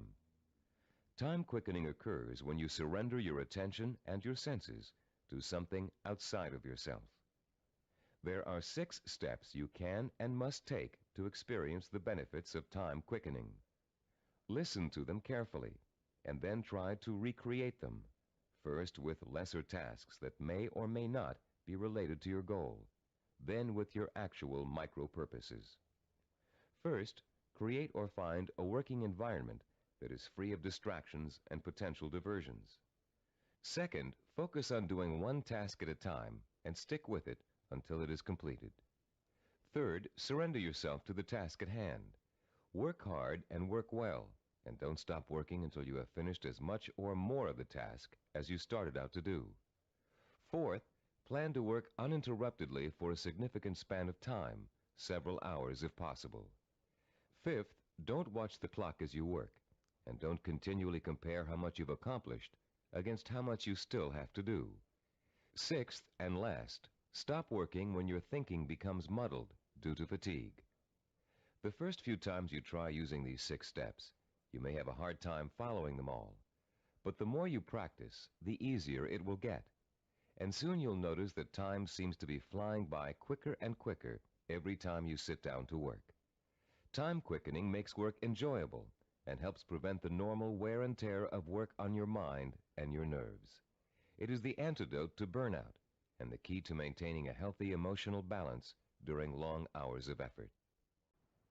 Time quickening will enable you to successfully complete the string of micro-tasks that over an extended period of time will take you closer and closer to the completion of your macro goal. And if your goal is years away, time quickening will make it seem to all happen so quickly that the illusion of overnight success will almost seem as if it's coming true. Using time quickening to follow a step-by-step plan for reaching a goal is one way to make that goal appear closer than it really is. But time quickening won't do you any good if you find you can't even get started on your micro-tasks. For most people, the biggest enemy of success is procrastination, postponing doing the work you know you must do in order to accomplish your ambitions. Like most people, you may think procrastination is relatively harmless, a trivial problem that you don't really need to worry about. But there's nothing trivial about a habit that is the cancer of self-discipline. Procrastination is an achievement killer, and unfortunately, the more often you succumb to it, the more habitual it gets and the harder it is to deal with. Procrastination is a serious deterrent to self-discipline, and it takes a serious effort to overcome it. In the next part of this session, we're going to explore some common reasons for procrastination and the most effective ways of overcoming the would-be achiever's most self-defeating habit. Psychological research tells us that chronic procrastinators fall into three groups. The first group fears failure. The second group fears success. And the third group uses procrastination as a way of rebelling against authority. Let's examine each of these groups to see how they turn their own psychological problems into reasons for procrastination. The first type of procrastinator may actually already be a successful business person or professional, but he or she is successful only up to a point. These people set such high standards for themselves that they live in constant fear of not being able to meet those standards. They cripple their own efforts to succeed by working at less than their capacity, so they are never really challenged and therefore never will fail. People who are successful early in life, usually in school or in an athletic career, often turn into this type of procrastinator. Take Sarah, for example, a city planner who graduated at the top of her class from Stanford University. Soon after graduation, Sarah joined the planning director's office in a major West Coast city. One of her duties is to generate reports for her boss to use in making important presentations. Sarah has begun putting off doing the reports until the last minute. While she collects the material in time, she finds that she dawdles with the writing process until the night before, or sometimes even the morning of the presentation. She then rushes through the writing and ends up turning out an adequate but far from superlative report. What Sarah manages to do in each case is avoid testing herself to the maximum. She is not certain whether she can live up to the high promise of her success in school. By putting off her work till the last minute, she doesn't have to find out the truth about her abilities, because of course at the last minute, nobody could be expected to turn out a perfect report. In the course of this kind of procrastination, Sarah has picked up a new skill called brinksmanship. She flirts with catastrophe by not doing her work in time, then pulls herself out of the brink at the last minute. If her performance doesn't measure up, she can always blame lack of time for failure. When her performance is good, she can applaud her ability to come through in the clutch. All that Sarah is proving is that she can do an adequate job at the last minute. The real test, what she'd do with the report if she took the time to work on it, has never been faced. The second group of procrastinators are afraid of the very thing most people are striving for, success. Some of these people are simply afraid to stand out from the crowd. They don't want to be seen as different. Many are afraid that if they are too successful, they will outgrow marriage partners, families, or friends. These people limit their own performance, actually holding themselves back, because they fear the kind of change success may bring to their lives. The third group of procrastinators is constantly rebelling against authority. These are the people who put off doing their work because it gives them a feeling of control over their boss. Rebellious procrastinators spend their lives reacting to a fear of being controlled or dominated. Whenever something is expected of them, they react by procrastinating just to prove that they are the ones in power. If you're a procrastinator, you probably fall into one of these three groups, or you may find you have a little bit of each type of procrastinator in you. Understanding the reason for your procrastination is your first step towards overcoming it. It's especially important for you to realize how self-destructive and self-defeating procrastination is. Whether you're rebelling against someone or responding to an inner fear, procrastination will eventually hurt you in everything you try to do. There are a number of techniques you can use to help overcome the habit of procrastination and replace it with energetic, efficient, inspired action. William James, the great Harvard University psychologist and philosopher, who already taught us in Session 5 the value of acting as if we are what we want to be, has a very practical solution to procrastination. James suggests, do something every day for no other reason than you would rather not do it at all. Listen again. Do something every day for no other reason than you would rather not do it at all. What James is really telling you to do is to replace the habit of procrastination with the habit of action. As soon as you catch yourself thinking, well, I won't do that now, I'll do it later, you must immediately Do whatever it is you're procrastinating about. Self-disciplined achievers also use two special time management techniques to overcome the tendency to procrastinate. The first is called Swiss cheesing. The second is called unscheduling. Swiss cheesing is another term for dividing a macro purpose into a series of micro tasks. The management consultant who invented the term conceived of it as a way of poking holes in a large task to make many smaller tasks. If you have a task that will take 2 hours, Swiss cheesing it creates 8 15-minute segments, or 4 30-minute segments, or however many smaller segments you need to get the task done. Breaking a macro purpose down into micro tasks makes it seem much less formidable. In fact, this one-step-at-a-time approach is the only way to achieve a major goal. Without losing sight of what you want to achieve, you should never go around thinking about the enormity of your major purpose. You must concentrate only on achieving one small step at a time. Unscheduling also helps you to overcome procrastination and get on with your project in the most efficient way possible. Sometimes you know you're going to need so much time to complete a task that you won't even start it. You rationalize that you'll never find the time to finish it anyway. But often people overestimate how much time it really will take them to do something, and they don't realize that by Swiss cheesing, they can find the time to do it in an otherwise busy schedule. Turn to page 45 of your study guide and look at Form 8.1. You'll see a chart with the days of the week listed along the top row, and the hours in a day listed vertically along the left side. There are 7 days listed and 16 hours per day. The chart presumes that you get up at 6 o'clock in the morning and retire at 10 p.m., but you can easily change the numbers to correspond to your own daily hours.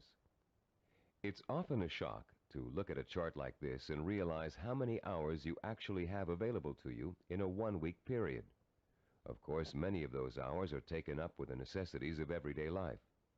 Your first task in this exercise is to fill in all those hours that are occupied with travel, meals, work, meetings, regular recreational activities, and other commitments. Only fill in the time that absolutely must be devoted to activity.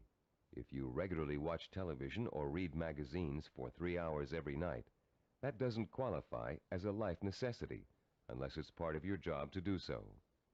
When you've finished, look at the boxes you haven't filled in. These represent your free time, time you have full control over and can devote to your own micro projects. You may be amazed to find that you easily have 20 or 30 hours per week of free time to devote to your project. And if you include time that's spent commuting on a bus or train, the hours may add up to considerably more than that. Once you've ascertained when and where your free time occurs, you can begin allocating that time to your micro projects. When the hour arrives to start working, remember William James' advice and do it now. Work uninterruptedly during that time, taking scheduled breaks only as necessary. And don't allow yourself to get sidetracked. Working uninterruptedly means learning to say no when people try to take you away from your work. If a friend calls up and asks you to go bowling while you're working, you must learn to refuse. Make a date to go some other night, but complete your working hours in the time you've allotted to them. Let your family know that you're serious about completing your tasks. Schedule time to enjoy being with them, and let them know that when you're working, you are not to be interrupted. After successfully completing each work session, fill in the blank hours on your chart with a special colored pen or pencil. Choose a name for your project and fill in the blanks with that name. It will soon become extremely rewarding for you to look at the chart and see the red or green boxes begin to take up considerable space on the page. More rewarding, you'll begin to see real progress in your effort to complete your micro tasks. As you learn to devote uninterrupted time to your work, you'll find the time-quickening experience begin to occur more and more often, and you'll be less and less inclined to procrastinate. Soon your micro-projects will become as much a part of your life as eating and sleeping. And an excitement will take hold as you begin to realize that, yes, you are working steadily toward your goal. And not only can you really do it, you are really doing it. Be careful not to overcommit yourself in terms of time spent on your project. Your goal is not to exhaust yourself. And beware of trying to go in too many directions at once. That can cause the kind of anxiety that will make you want to give up before you even get started. Concentrate on accomplishing one task at a time. That task will get done, and then you can start on the next, which will also get done, and so on. Keep in mind through all of this that your objective is not to punish yourself with work in every free hour you have during the week. Working towards a macro goal by accomplishing micro tasks should not be an unpleasant experience. By creating a healthy balance between work and recreation, you'll find yourself looking forward to those hours when you can devote yourself to pursuing the goal that will make life truly worthwhile for you. You'll reach a point where you wouldn't trade those hours for anything in the world. You've come a long way in this session. You've learned how to overcome the tendency to procrastinate, how to experience time quickening, and how to learn to value seasoning as inevitable in reaching any goal. We'd like to make one more suggestion to you before ending this session. Put up a sign at your desk, table, or other workspace. A sign in big, bold letters that you can see every time you look up. This sign should say, "Use time or lose time." Let it serve as a constant reminder that time marches on, whether you're working toward your goal or not. And every minute that you are devoting to your micro projects is bringing you just a little bit closer to achieving your life's ambition. In the next session, you'll find out how self-disciplined achievers master the skills and knowledge they need to make their vision a reality. And you'll learn to broaden your own new field of knowledge by overcoming your learning blocks and harnessing your built-in powers of intelligence and discipline. In this session, we're going to talk about how you can identify and learn the knowledge and skills you need to master in order to achieve your vision and purpose. As we've repeated throughout this neuropsychology of self-discipline program, any goal worth achieving takes preparation and careful, patient work. As easy as running is, as natural as it seems, you wouldn't go out today and run a marathon without months of preparation, slowly working up to 3 miles a day, then 7, then 10, then 15, gradually working toward the 26-mile goal. You would start marathon conditioning with a careful program of nutrition, stretching exercises, reading, talking to other runners, and even a doctor's checkup. You'd determine what knowledge and skills you'd need to accomplish your goal of 26 miles, and you'd accumulate the knowledge and skills step by step until your goal was achieved. The goal of this session is to help you learn how to learn. Many of us were programmed years ago with the belief that there are certain things we just cannot learn. We were tracked in school into one path or another because of test results which told us we had no aptitude for a particular subject area, or by teachers or counselors who believed we were best suited for one discipline over another. In some cases, the stereotype was as blatant as girls take home economics, boys take shop. In other cases, the grounds for tracking could have been racial or economic, or some other person's perception of our intelligence. In a now famous psychological study, new teachers in an elementary school were told that certain students in their classes were gifted and certain others were slow. In truth, there was no measurable difference in the student performance up till that time. But by the end of the following semester, the students labeled gifted were doing work above grade level, while the slow students were performing below. The only thing which had changed was the teachers' attitudes toward the children. Much of our response to learning has been based on what we've been told about our ability to learn. In this session, you'll learn how to break through the learning barrier and clear away the mental blocks that have you falsely entrapped in the belief that you can't learn certain difficult subject matter and skills. You'll learn how to learn all over again, this time recognizing that your potential is as unlimited as your imagination. You, like other self-disciplined achievers, will know how and when to acquire the essential knowledge and skills that will enable you to achieve your goals. In our research into human achievement, we found that the world's most persistent and successful people had developed a four-step approach to learning that ensured they would successfully acquire the knowledge they need to achieve their goals. The process is a simple one. Listen carefully as we go over its basic components. First, they're able to determine what new skills and knowledge they must learn in order to achieve their goals. Second, they call into play their belief in their ability to learn. They believe they can learn any subject or skill, no matter how difficult it might be. Third, they're patient. They understand that acquiring new knowledge and skills is often a slow, step-by-step process that requires systematic trial and effort. No matter how young or how old, the learner must go through the same progression of acquiring knowledge and skills. And fourth, they develop their own effective, personalized system for learning, a simple learning formula they can apply to any subject matter to efficiently and thoroughly master goal-relevant knowledge and skills. Let's delve into each of these steps in turn to see how they can be applied to your own learning efforts. The first step of a learning program to acquire a new skill can be approached much like the planning work we dealt with in Session 7. You can design a similar flowchart with an activity box labeled Start and a box labeled Finish. The intermediate steps are, of course, other activity boxes.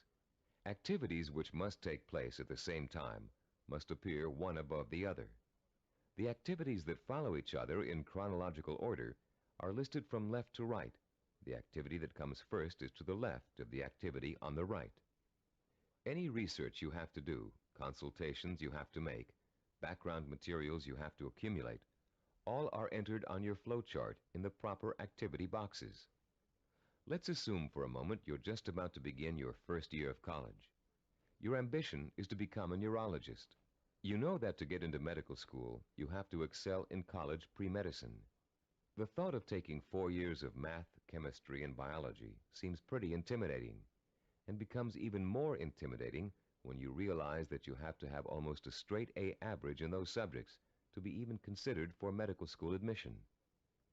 The intimidation would quickly go away if you could develop a 4-year visual network plan that outlines specifically what you had to learn and in what order you would have to learn it, year by year. Then upon viewing the completed network plan, look at it and develop the deep inner belief that you have it in yourself to master each of the subject matter areas. Let's work through a visual network plan for successfully completing college pre-med. Granted, most of you listening to this program won't want to become medical doctors, but this example is applicable to any situation in which new knowledge and skills must be learned.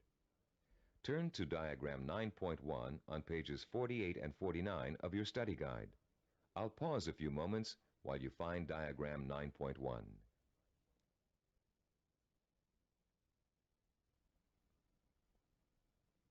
As you can see, there are 3 visual network plans. The first one outlines the chronological steps to becoming a neurologist. We call this a macro plan, with the objective of becoming a neurologist. Below that is the micro plan with the objective to graduate in pre-medicine in 4 years with a minimum 3.5 grade point average.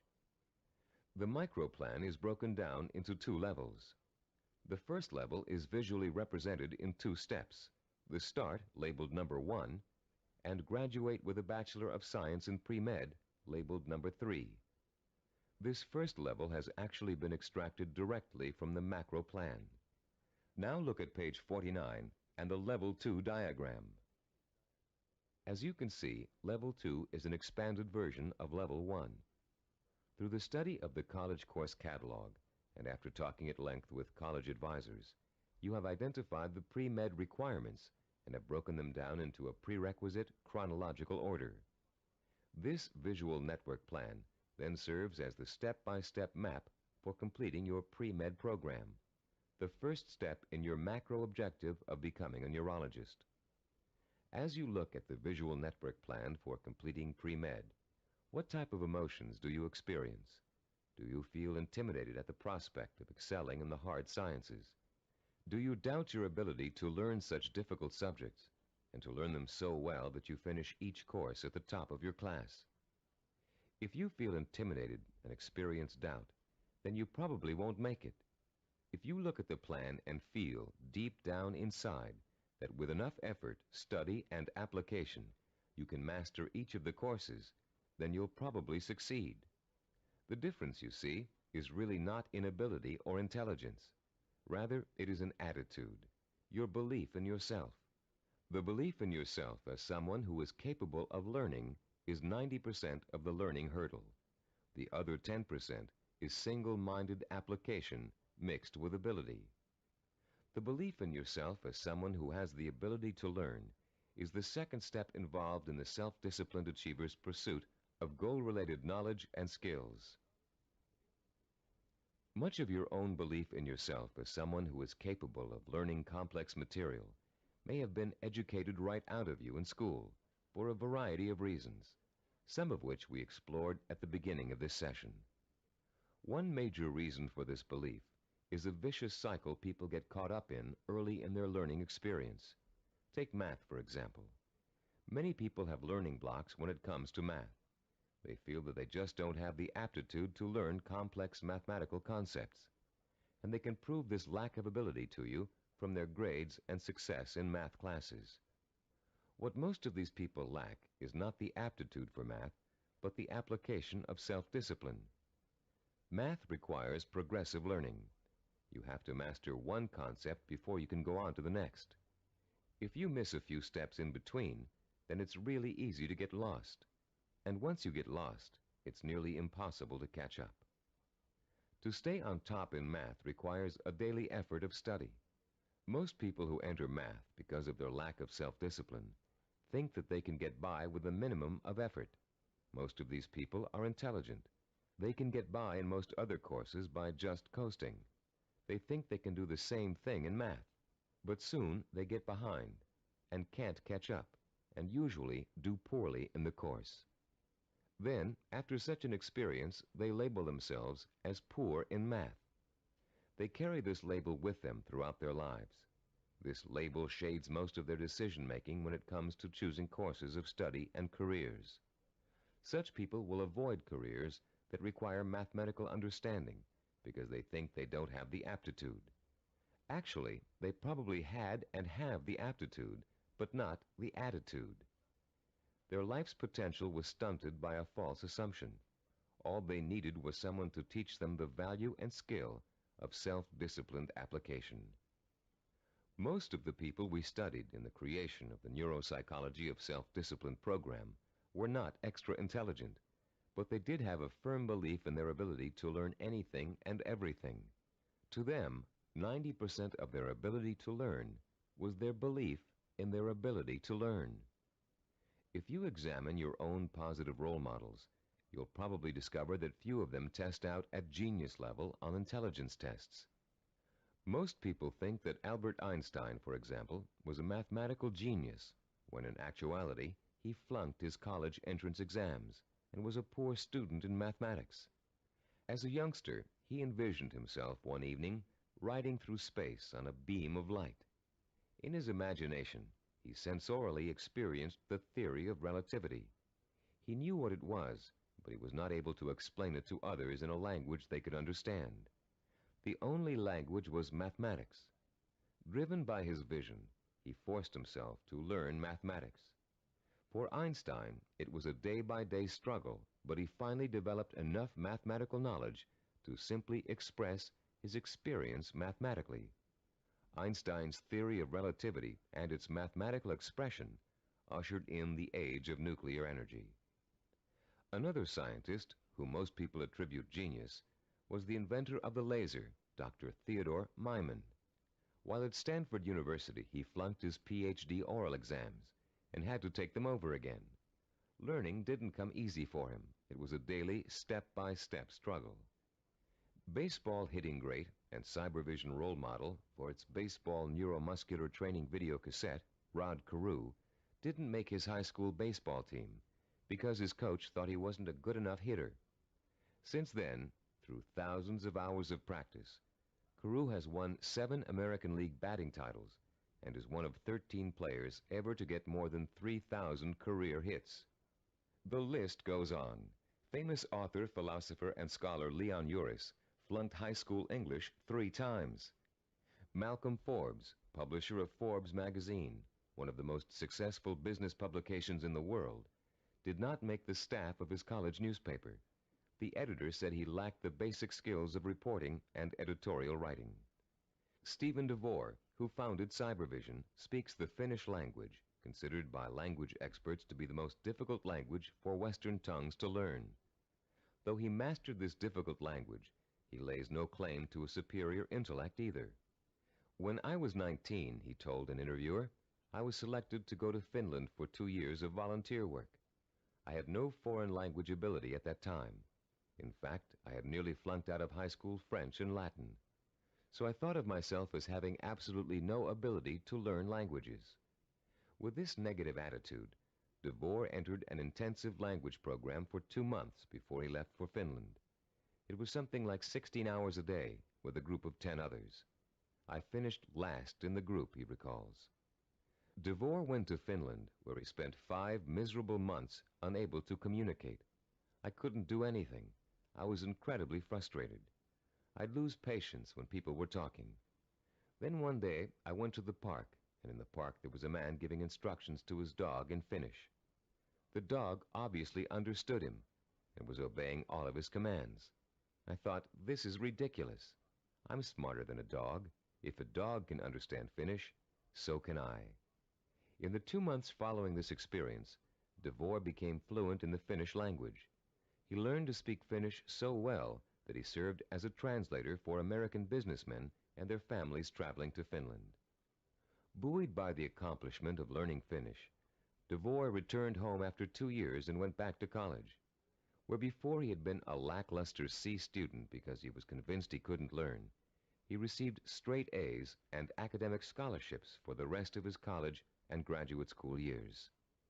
Which proves another point about learning, success, and attitude. Once you have successfully learned a subject or skill, it bolsters your confidence in your ability to learn other skills. Once you've proven to yourself that a negative concept you had was wrong, you begin to realize that all of your negative concepts may be wrong.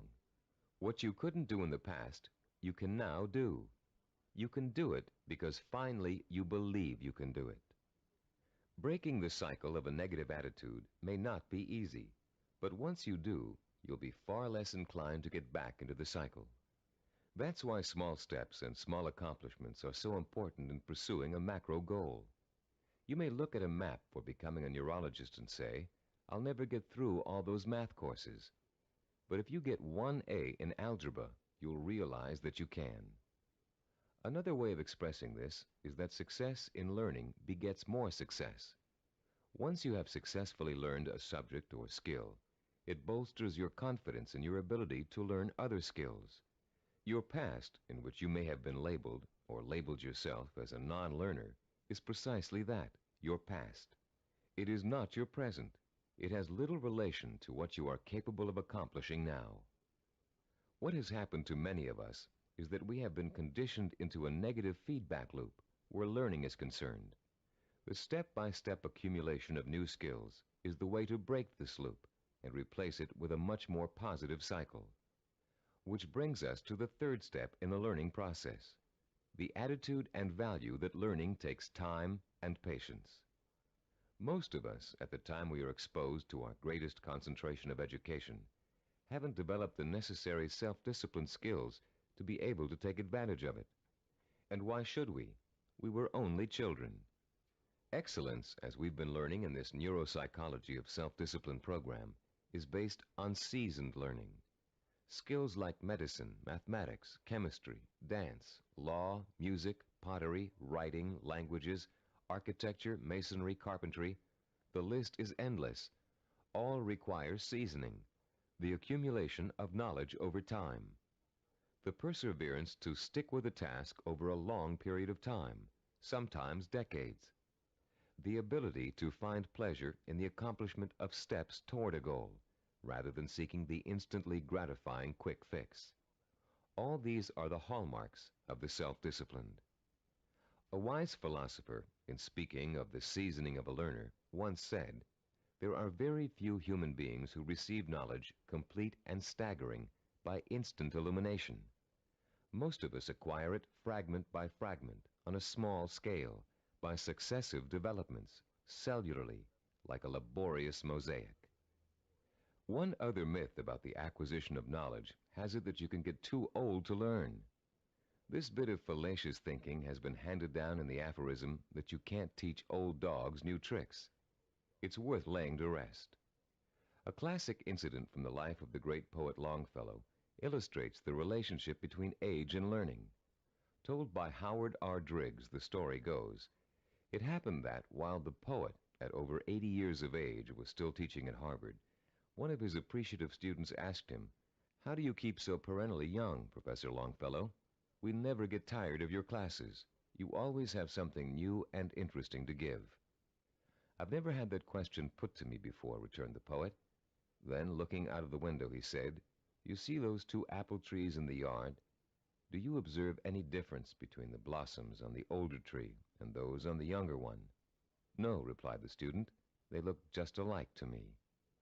"How do you account for the fact that the old apple tree flowers out as beautifully as does the young one?" persisted the teacher.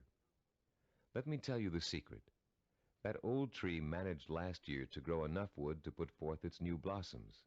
Blossoms, you know, always come on the new wood." "Oh, I see," said the young man. "To keep young, one must keep growing." "Yes," came the quiet response. Einstein, in his later years, was asked the secret of his ability to learn. His reply also illustrates the point and importance of lifelong learning. Einstein said, "The more I learn, the more I realize I don't know. The more I realize I don't know, the more I want to learn." Age should be no barrier to the acquisition of new knowledge and skills. If you have the self-discipline to see your efforts through, you can learn anything at any age. Let's now discuss the 4th step in the learning process, a set of tried and proven principles that work together as a system to make learning easy. If you'll turn this cassette over now, we'll introduce you to a very simple yet powerful system to learn effectively at any age, whatever the subject area. A recent movie called Educating Rita beautifully illustrates the points we're going to discuss in the remainder of this session. This film is about a working-class Englishwoman who has a dream about becoming educated. The film tells the story of her personal odyssey as she pursues her vision, her dream, in the face of incredible obstacles.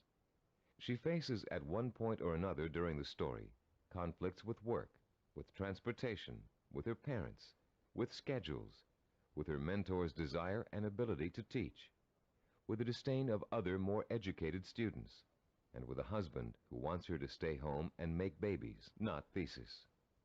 Through it all, she perseveres, driven by the dream of herself as an educated woman, a woman who can discuss important issues, who can commune with the great thinkers and writers who make up such a rich part of her English heritage. She burns with the fire of her vision, a vision rich in dignity and strength. It's a vision she can hear, smell, taste, touch, and see. The actress, Julie Waters, expresses her character's struggle to change, to improve, to better herself, with such credibility that you can see the woman, Rita, change before your very eyes. There was nothing abstract about Rita's quest for education. Each book she read, each class she took, each time she met with her advisor or participated in a class discussion, was a visible step toward the completion of her goal. It was extraordinarily obvious how closely her vision and her process of learning were interconnected. Sometimes that connection is less obvious. So that's what the remainder of this session will speak to: how to recognize the connection between learning and the successful achievement of your goals. Learning is not simply the rote memorization of useless facts, or even useful facts. Of course, we're all aware that in 1492, Columbus sailed the ocean blue. But what does that have to do with our vision? The same lack of relationship to vision is often true with our attempts to understand abstract principles, as in mathematics, chemistry, or physics. They are very difficult to learn and use if we cannot see the direct applications to our everyday lives, to the pursuit of our purpose and vision. We ask ourselves, how is this going to help me in achieving my vision? Cybervision founder Steve DeVore recalls signing up for a course in statistics when he was attending graduate school. He hadn't taken the prerequisite higher math courses, but had gotten permission from the instructor to take the course anyway. DeVore's instructor, however, issued a dire warning at the beginning. Without those prerequisite courses, DeVore stood a good chance of failing. But forewarned is forearmed, and DeVore found a way to overcome his lack of preparation. The first week of class, he found himself swamped with mathematical concepts that were abstract and confusing. The only way I could make sense out of what was going on, he says, was to take each abstract principle and make it concrete.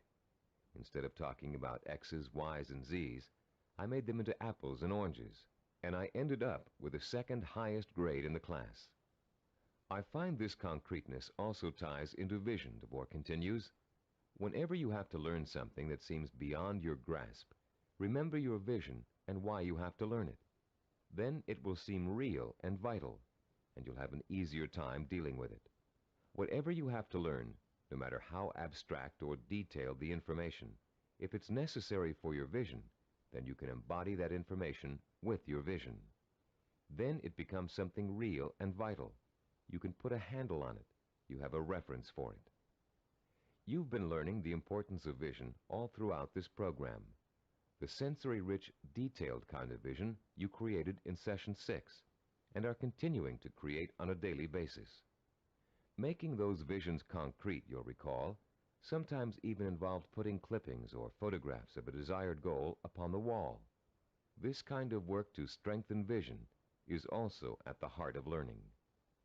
As I promised earlier, I'm about to introduce you to a powerfully effective, easy-to-learn method of learning that will carry you through the rest of your life. This four-part learning system is the application of certain principles that reveal themselves in the course of our research with self-disciplined achievers. Learning and applying these principles will enable you to approach any subject matter with confidence and thoroughly learn the material no matter how difficult it might be. We call this system mega learning. We use the word mega to connote power. The power to achieve you acquire through the acquisition and application of knowledge. Let me quickly preview each of the 4 steps and then look at the process in greater detail. First, recognize the need to learn a principle. Second, relate the principle to your personal vision or goal. Third, internalize the principle by relating it to your own experience. And fourth, apply the principle in action. Let's examine each of these 4 steps in turn. First, recognize your need to learn new information and skills. You cannot reach your goal without getting an education first. This doesn't necessarily mean attending school. It means identifying the key skills and competencies that you must master if you are successfully going to reach your goal. Ask yourself, will I achieve my goal without this knowledge or skill? If your answer is no, then you have a strong motivation for learning. Your learning is now crucial, for without it, your road to achievement is blocked. Learning is a lot easier if you have a specific reason to learn. Once you recognize that you have a need to learn, you've taken the first step toward achieving your goal. Step 2 is simply asking yourself, how can I use this? How will it help me fulfill my vision? Imagine yourself achieving your goal and using the new knowledge and skills you are about to learn. See how each skill and bit of knowledge applies directly to your future success, no matter how unrelated or trivial it might seem to be in the beginning. This process is akin to putting a jigsaw puzzle together. You have a picture of what you want to achieve on the jigsaw box. Inside the box are hundreds of related but unrelated pieces of the puzzle. You put 2 pieces together.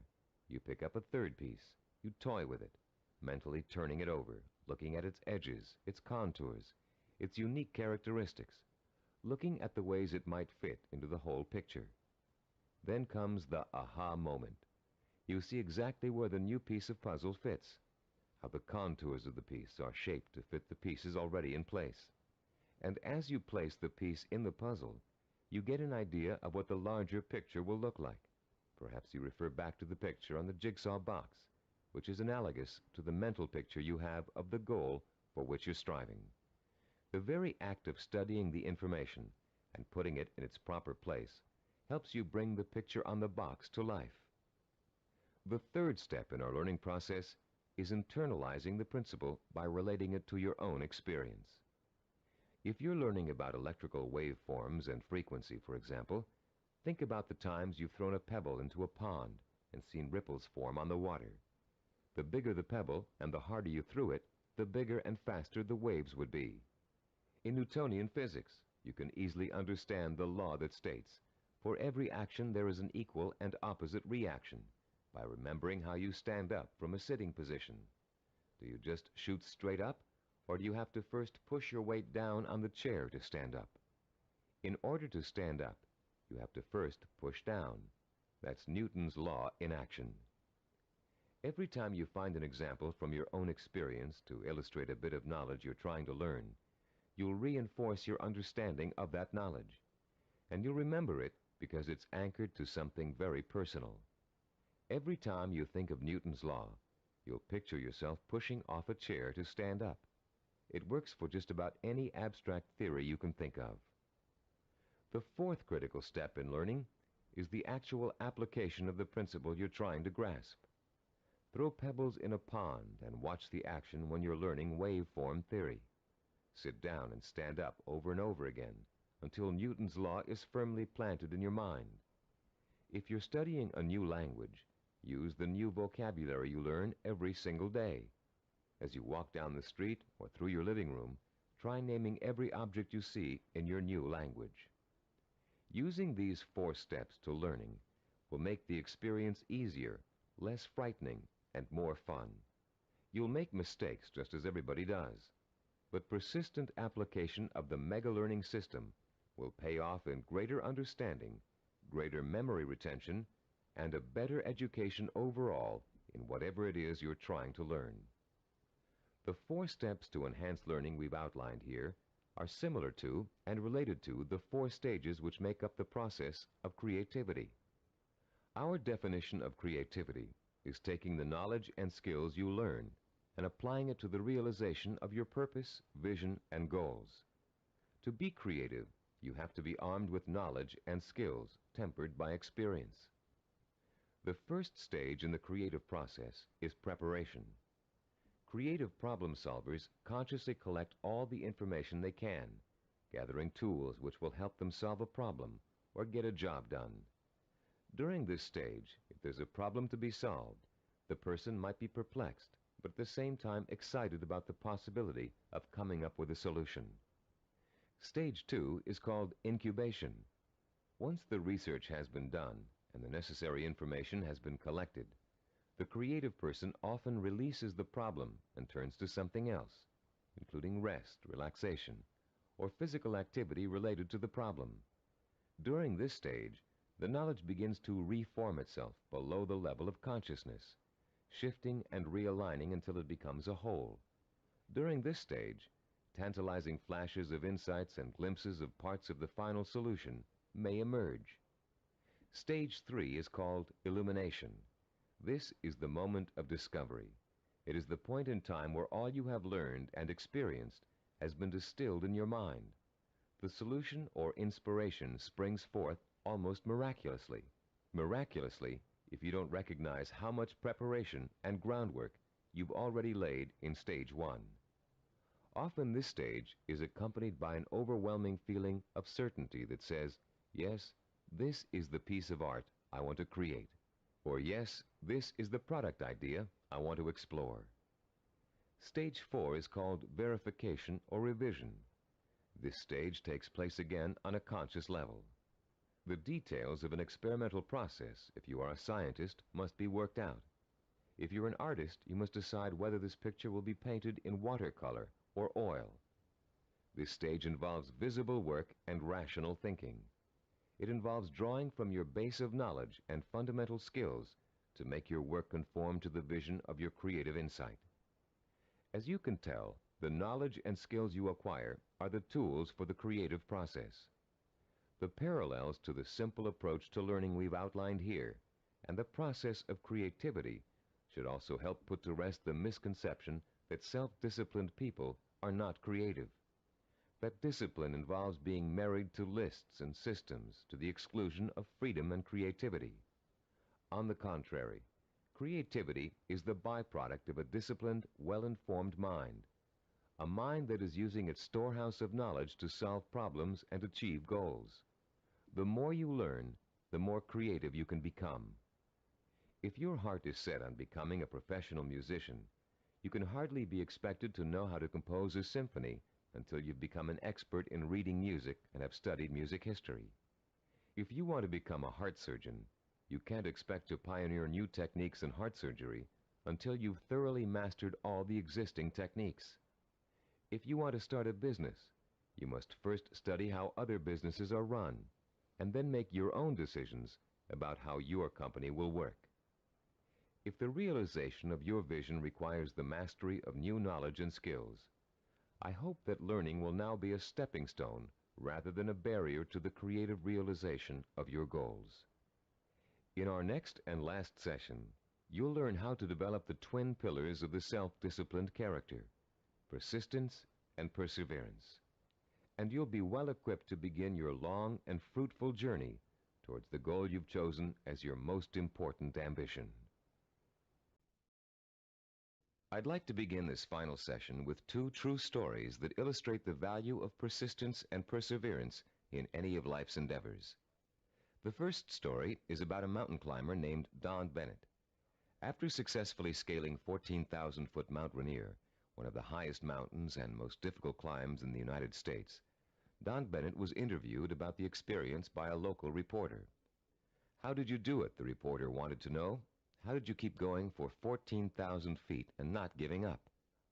Bennett thought for a moment before answering. Then he spoke slowly, trying to get the reporter to understand the mental process that led him to the peak of that mountain. "Starting months before the climb," Bennett said, "I created a vision of myself at the top of the mountain. That vision was so real that I could actually feel the cold wind blowing in my face, and I could see the spectacular mountains and valleys all around me. I saw and felt this vision 100 times a day. It inspired me. It motivated me. It kindled my determination to see the climb through to the end. During the climb itself," he continued, "I drew upon my vision for inspiration. When the going got tough, I saw myself at the top of that mountain just as clear as could be. And then finally, I reached my goal and my vision became a reality." The reporter was impatient with Bennett's explanation. Yeah, he said, "I've heard all that vision stuff before. But that doesn't explain how you did it. You're an amputee. How did a one-legged man climb a 14,000-foot mountain?" Don Bennett looked the reporter straight in the eye and said quietly, "One hop at a time. My vision became a reality, one hop at a time." Our second true story takes place during the last few weeks of World War II. Don McCall was a seaman on the Navy ship Indianapolis, which at the time was cruising the Philippine Sea. Suddenly, the ship was struck by Japanese torpedoes, and immediately it began to sink. McCall was asleep below decks when the first torpedo hit. He instinctively grabbed his life jacket and made his way up to the deck as the ship began to roll over. As he launched himself into the churning sea, the ship sank, taking 300 men with her. Another 900 or so had been pitched into the water. "I made up my mind that I was in big trouble," McCall told an interviewer, "and I also made up my mind that I would do whatever I had to do, no matter how painful, to survive." The first thing McCall did was to move away from the other survivors and float alone. He knew about the dangers of mass panic, especially if there was a shark attack, and he knew he'd stand a better chance if he stayed away from the other men. McCall also protected himself from exposure in the blistering sun by keeping a life jacket over his head. He kept a hose on his person so he could retreat underwater in case of a Japanese attack. And most important, he kept in mind the lesson he had learned about the danger of drinking seawater, no matter how thirsty he got. For days, McCall watched men succumbing to mass panic and hallucination. He watched them being torn apart by sharks, while he escaped attack by remaining perfectly still. He watched them drinking seawater and dying of dehydration, while he swallowed his own desire to drink. He watched them dying all around him, while he remained alive. 4 days later, a Navy patrol boat plucked an exhausted 90-pound macaw out of the sea. He had survived 4 days without food or drink in the blistering sun, in shark-infested waters. An incredible feat, and he had proved the power of self-discipline even in holding death at bay. Like mountain climber Don Bennett, McCall never lost sight of his vision, staying alive. He used all his knowledge and skill to make that vision come true. He resisted drinking seawater to get immediate gratification of his thirst, which would have killed him. And he found creative solutions to the problems of exposure to the sun and Japanese attack. Both Bennett and McCall used self-discipline to endure terrible physical hardship and achieve seemingly unachievable goals. Your own goal may not seem as urgent as theirs, but the principle of achieving it remains the same. Through vision, commitment, patience, and creative application of knowledge and skill, you can see your goal through to the end. But the ultimate key to your success is what this session is all about: persistence and perseverance. In this session, you're going to learn what persistence and perseverance are really all about. You'll be taught how to develop both of these critical qualities through the application of 5 simple principles. You'll find out how to turn problems and setbacks, even agonizing situations, into positive learning experiences that will actually bring you closer to the realization of your goal. And you'll understand the value of never giving up, no matter how tough the journey gets or how endless it seems. First, let's define the words persistence and perseverance. Is there a difference between the two? Yes, a subtle one. Persistence means never giving up. Perseverance means persisting in spite of hardships, opposition, and setbacks. Mountain climber Bennett and Navy seaman McCall displayed both persistence and perseverance in their heroic efforts to reach their goals.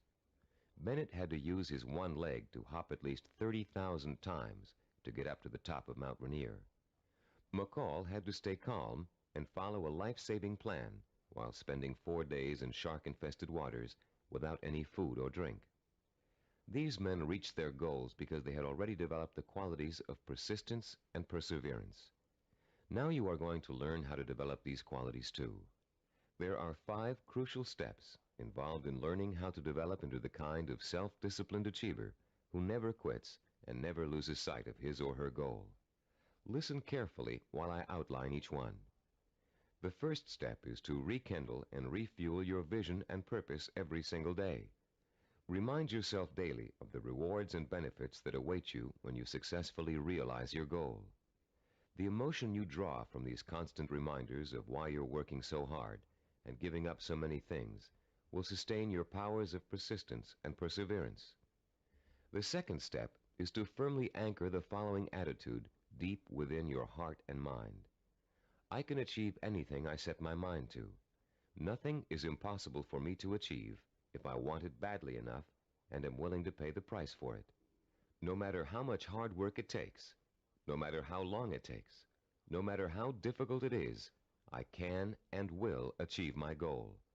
I will never forget that a journey of 1,000 miles begins with a single step. Step 3. Realize that obstacles are going to arise and setbacks are going to occur. Keep in mind that these difficulties are really opportunities to learn. Every obstacle that you overcome, every setback you bounce back from, strengthens your character and makes you smarter and stronger. Whatever you do, don't try to hide from or ignore problems. They never go away by themselves. Meeting challenges squarely and solving problems creatively is at the heart of self-discipline and at the heart of achievement. As Benjamin Franklin said, those things that hurt instruct. When your progress seems blocked, it means that it's time to increase your knowledge and look for creative solutions. This is the 4th step in developing persistence and perseverance. You may be doing the wrong things for the right reasons, and now is the time to find out. Start experimenting with taking different paths to your destination. But whatever you do, don't quit. Most people quit when things don't work out as they planned, or when they realize how much hard work they're going to have to do. Remember, a failure is someone who has not learned from his mistakes. Step 5. Turn your work into fun. Make what you have to do into something you want to do. Working towards a lifelong goal shouldn't feel like a sacrifice, because that goal is what you want more than anything in the world. If you follow these 5 steps faithfully, your long road to success will turn into an exciting journey of knowledge, discovery, challenge, and reward. And for as long as you feel you're making progress, even hard work and minor interferences won't shake you from your purpose. The real problem arises when a major setback occurs, especially if it's unforeseen. A seemingly insurmountable obstacle is often enough to make even the most determined achiever decide that the fight simply isn't worth it. Setbacks make people give up just at the point when they should not. How can you deal successfully with setbacks? How can you learn not to feel like a failure when it suddenly seems that all of your hard work may have been for nothing? There are 5 ways you can turn every setback you encounter into a learning experience, one that will leave you stronger and wiser and more determined than ever to keep working toward your goal. Listen carefully while I outline each one in turn. First, never try to ignore a problem or handicap. Deal with your problems directly. Don't avoid them or try to hide from them. If you want to start a business but can't find people to back you up financially, that doesn't give you the right to plunge into your project with no capital and a lot of ideas for spending money. If you want to become a doctor but don't have the grades to get into medical school, it won't help you to start applying to schools you know you can't get into. When you have a problem, study it from all angles and try to determine the best way to proceed. Which brings us to our second point. Don't blame other people for your setbacks, and don't chalk it up to bad luck. You make your own luck in this life, and you have to solve your own problems. Learn to tackle them head on, being as realistic as possible and as level-headed as possible. Mentors can often provide a great deal of help in a bad situation. Try acting as if you are your own mentor. What would he or she do in your situation? Or what has he or she already done to overcome an obstacle similar to yours?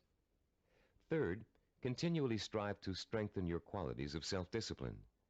Setbacks often occur because of weaknesses in certain areas. Try to turn those weaknesses into strengths. Be your own severest critic, but not your own worst enemy. Don't tell yourself, I failed. Tell yourself, I slipped, but I'm going to pick myself up and go on. Fourth, in almost every setback, there's a seed of opportunity, a silver lining, if you will. Find it and use it. You may find yourself taking a slightly different path to achieving your goal than you first imagined, but you'll get there just the same. Take the new path and see where it leads you. Following this philosophy helps take the emotional sting out of setbacks and is a good antidote for discouragement, and it's a healthier way to react to a bad situation than deciding to give up. Fifth, always remember that no matter how difficult a problem is, or how insurmountable it seems, there's always a solution. A problem is only really a problem if you think you can't solve it. If you take the attitude that every problem has a solution, and you approach your problem with an open and creative mind, you'll find that solution. A young woman we know named Carol Napier was faced with and managed to overcome the kind of setbacks that might make anybody want to give up. Her story is so inspiring that we'd like to end this session with her example of what it's like to be a self-disciplined achiever who never quits no matter what. At 26, Carol had a degree in marketing and a good job as a marketing assistant, with an eye to moving up in the company she worked for as soon as there was an opening for a higher position. Carol had diabetes, diagnosed when she was 12, but had always been able to keep it under control with insulin shots, and had always lived a perfectly normal, relatively healthy life. In the spring of Carol's 26th year, she began having trouble with her eyes. Doctors told her that her diabetes was causing her to slowly lose her eyesight.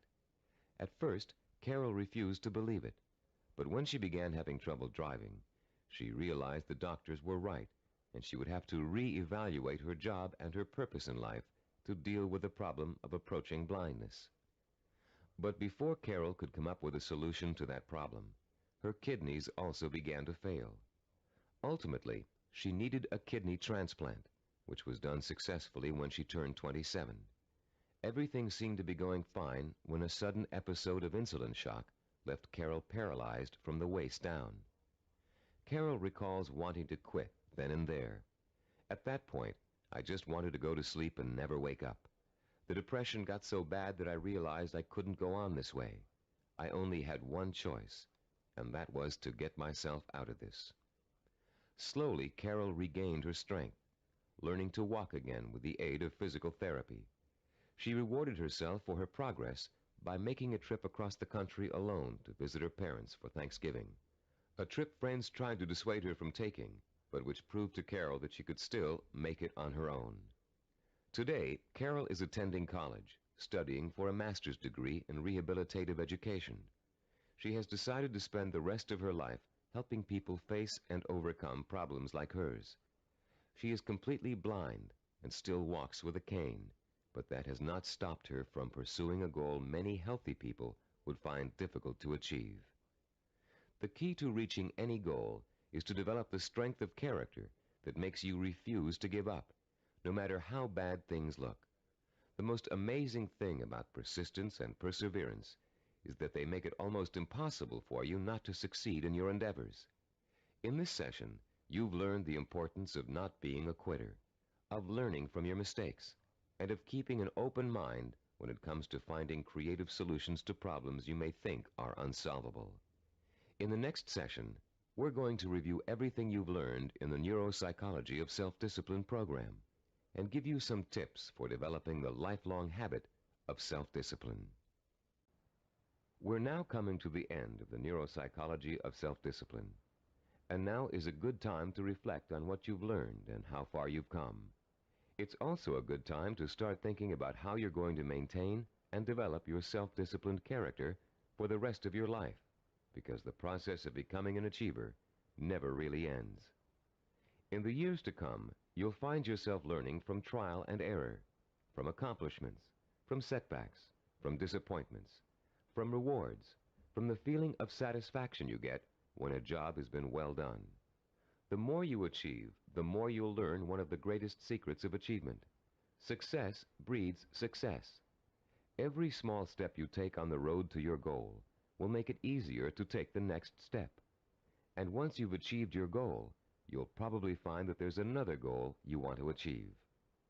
Along the way, you'll delight in the process of watching yourself in action, making corrections in your methods and strategies as you strive toward your ultimate goal and the hundreds of smaller goals you will successfully reach on the way. Let's talk about the milestones you've already passed.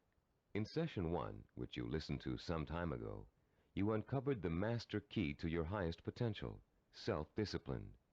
We define self-discipline as the ability to work systematically and progressively toward a goal, to become positively obsessed with that goal, and to let that obsession lead you to accomplishment. We talked about the problems caused by lack of self-discipline. We learned about the waste of potential, the drifting from job to job, from relationship to relationship, of the person who has no real sense of purpose and an undisciplined approach to life in general. We also talked about the problems of wanting immediate gratification and how that always leads to failure because it means refusing to pay for success with hard work. There is no other way to be successful except through hard work. The words "pay for" shouldn't bother you. All accomplishments come with a price tag, just like something you might want to buy. And just as you will save for an item you really want to buy, cutting your budget and making financial sacrifices, you should also be willing to make sacrifices in order to reach your goal. You may have to give up time, recreational activities, other priorities in your life. But it won't be difficult to do, because reaching your goal will become a more important source of pleasure. In Session 2, you were introduced to the 10 characteristics of the self-disciplined achiever. These characteristics served as a model against which you could compare your own strengths and weaknesses. Let's review them quickly now to refresh your memory and see how far you've come in absorbing the principles of this program. First, self-disciplined achievers have a strong sense of purpose. They have a cause or direction to which they have chosen to dedicate their lives. This cause gives them meaning in their lives and a reason to exist.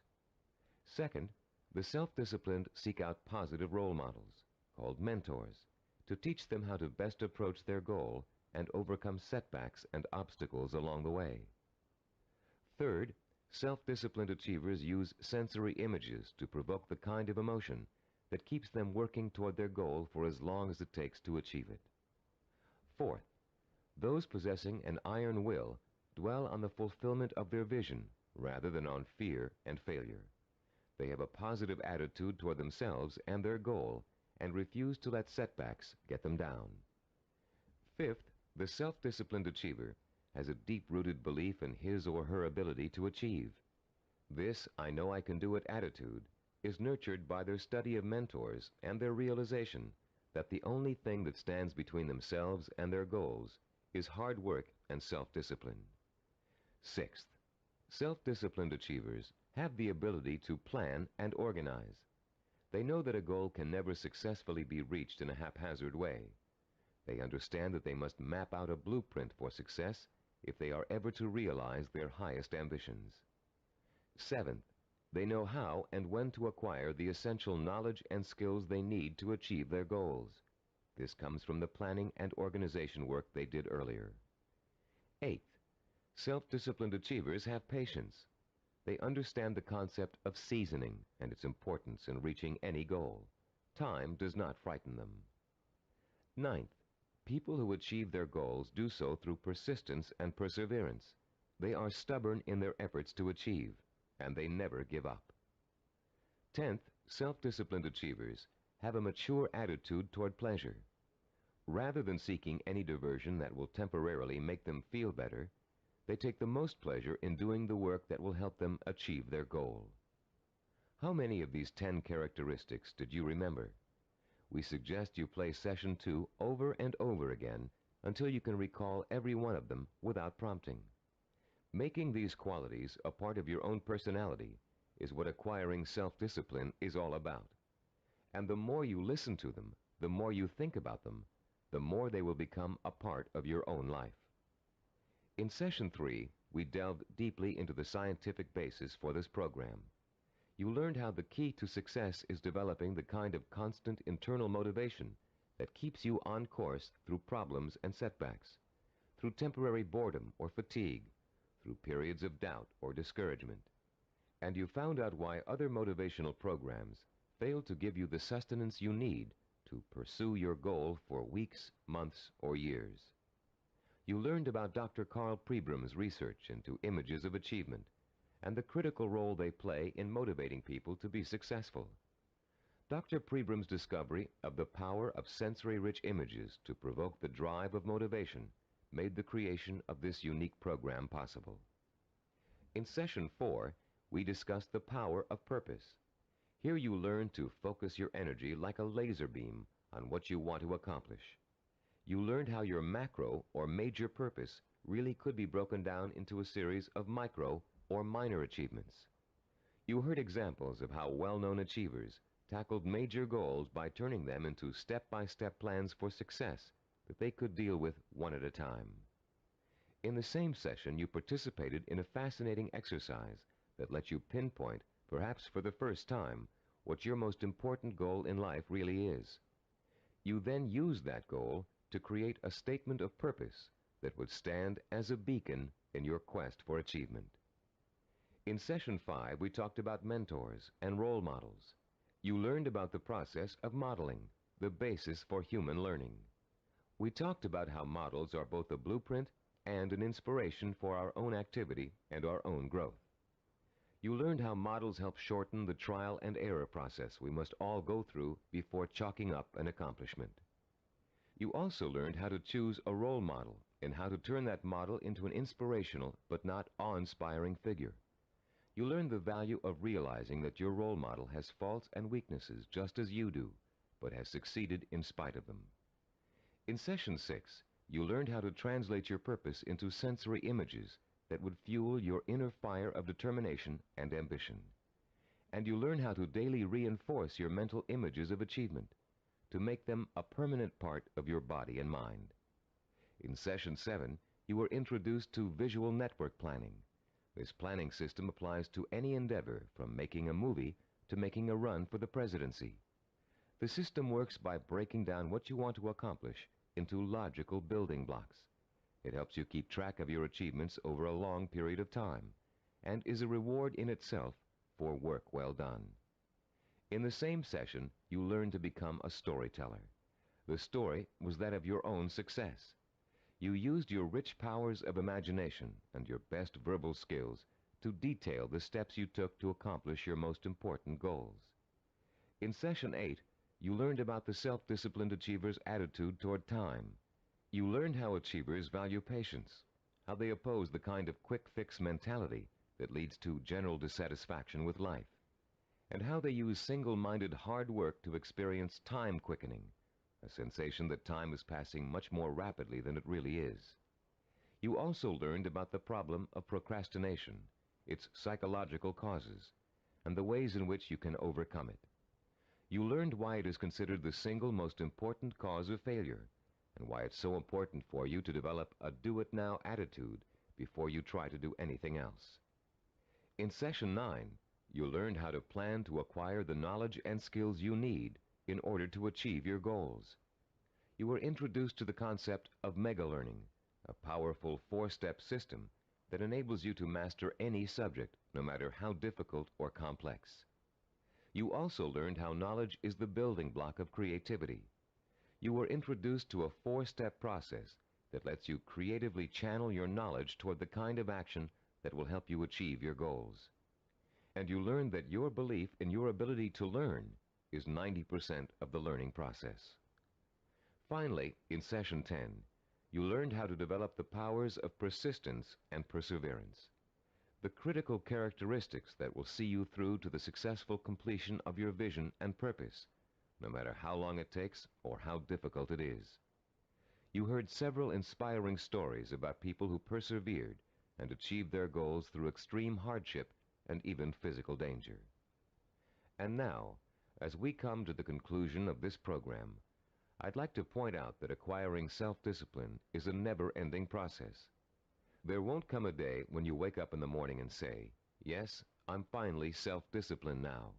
There's nothing more I need to do to develop strength of character and determination of will." Self-discipline requires a lifetime of commitment. This doesn't mean you won't develop the habits of self-discipline in a relatively short period of time. It simply means that you must always be vigilant about how you are approaching your goals and what your purpose in life really is. It's all too easy to get sidetracked in something that feels comfortable, but is not what you really set out to achieve. Every small victory will become a cause for celebration, and a chance to renew your faith in your own ability to achieve whatever it is you want in life. And as you achieve it, you will find yourself becoming the kind of person you've always admired. The kind of person who could pursue a goal so single-mindedly, so stubbornly, and so patiently that he or she could not help but achieve it. I'm Richard Gebhardt. Thank you.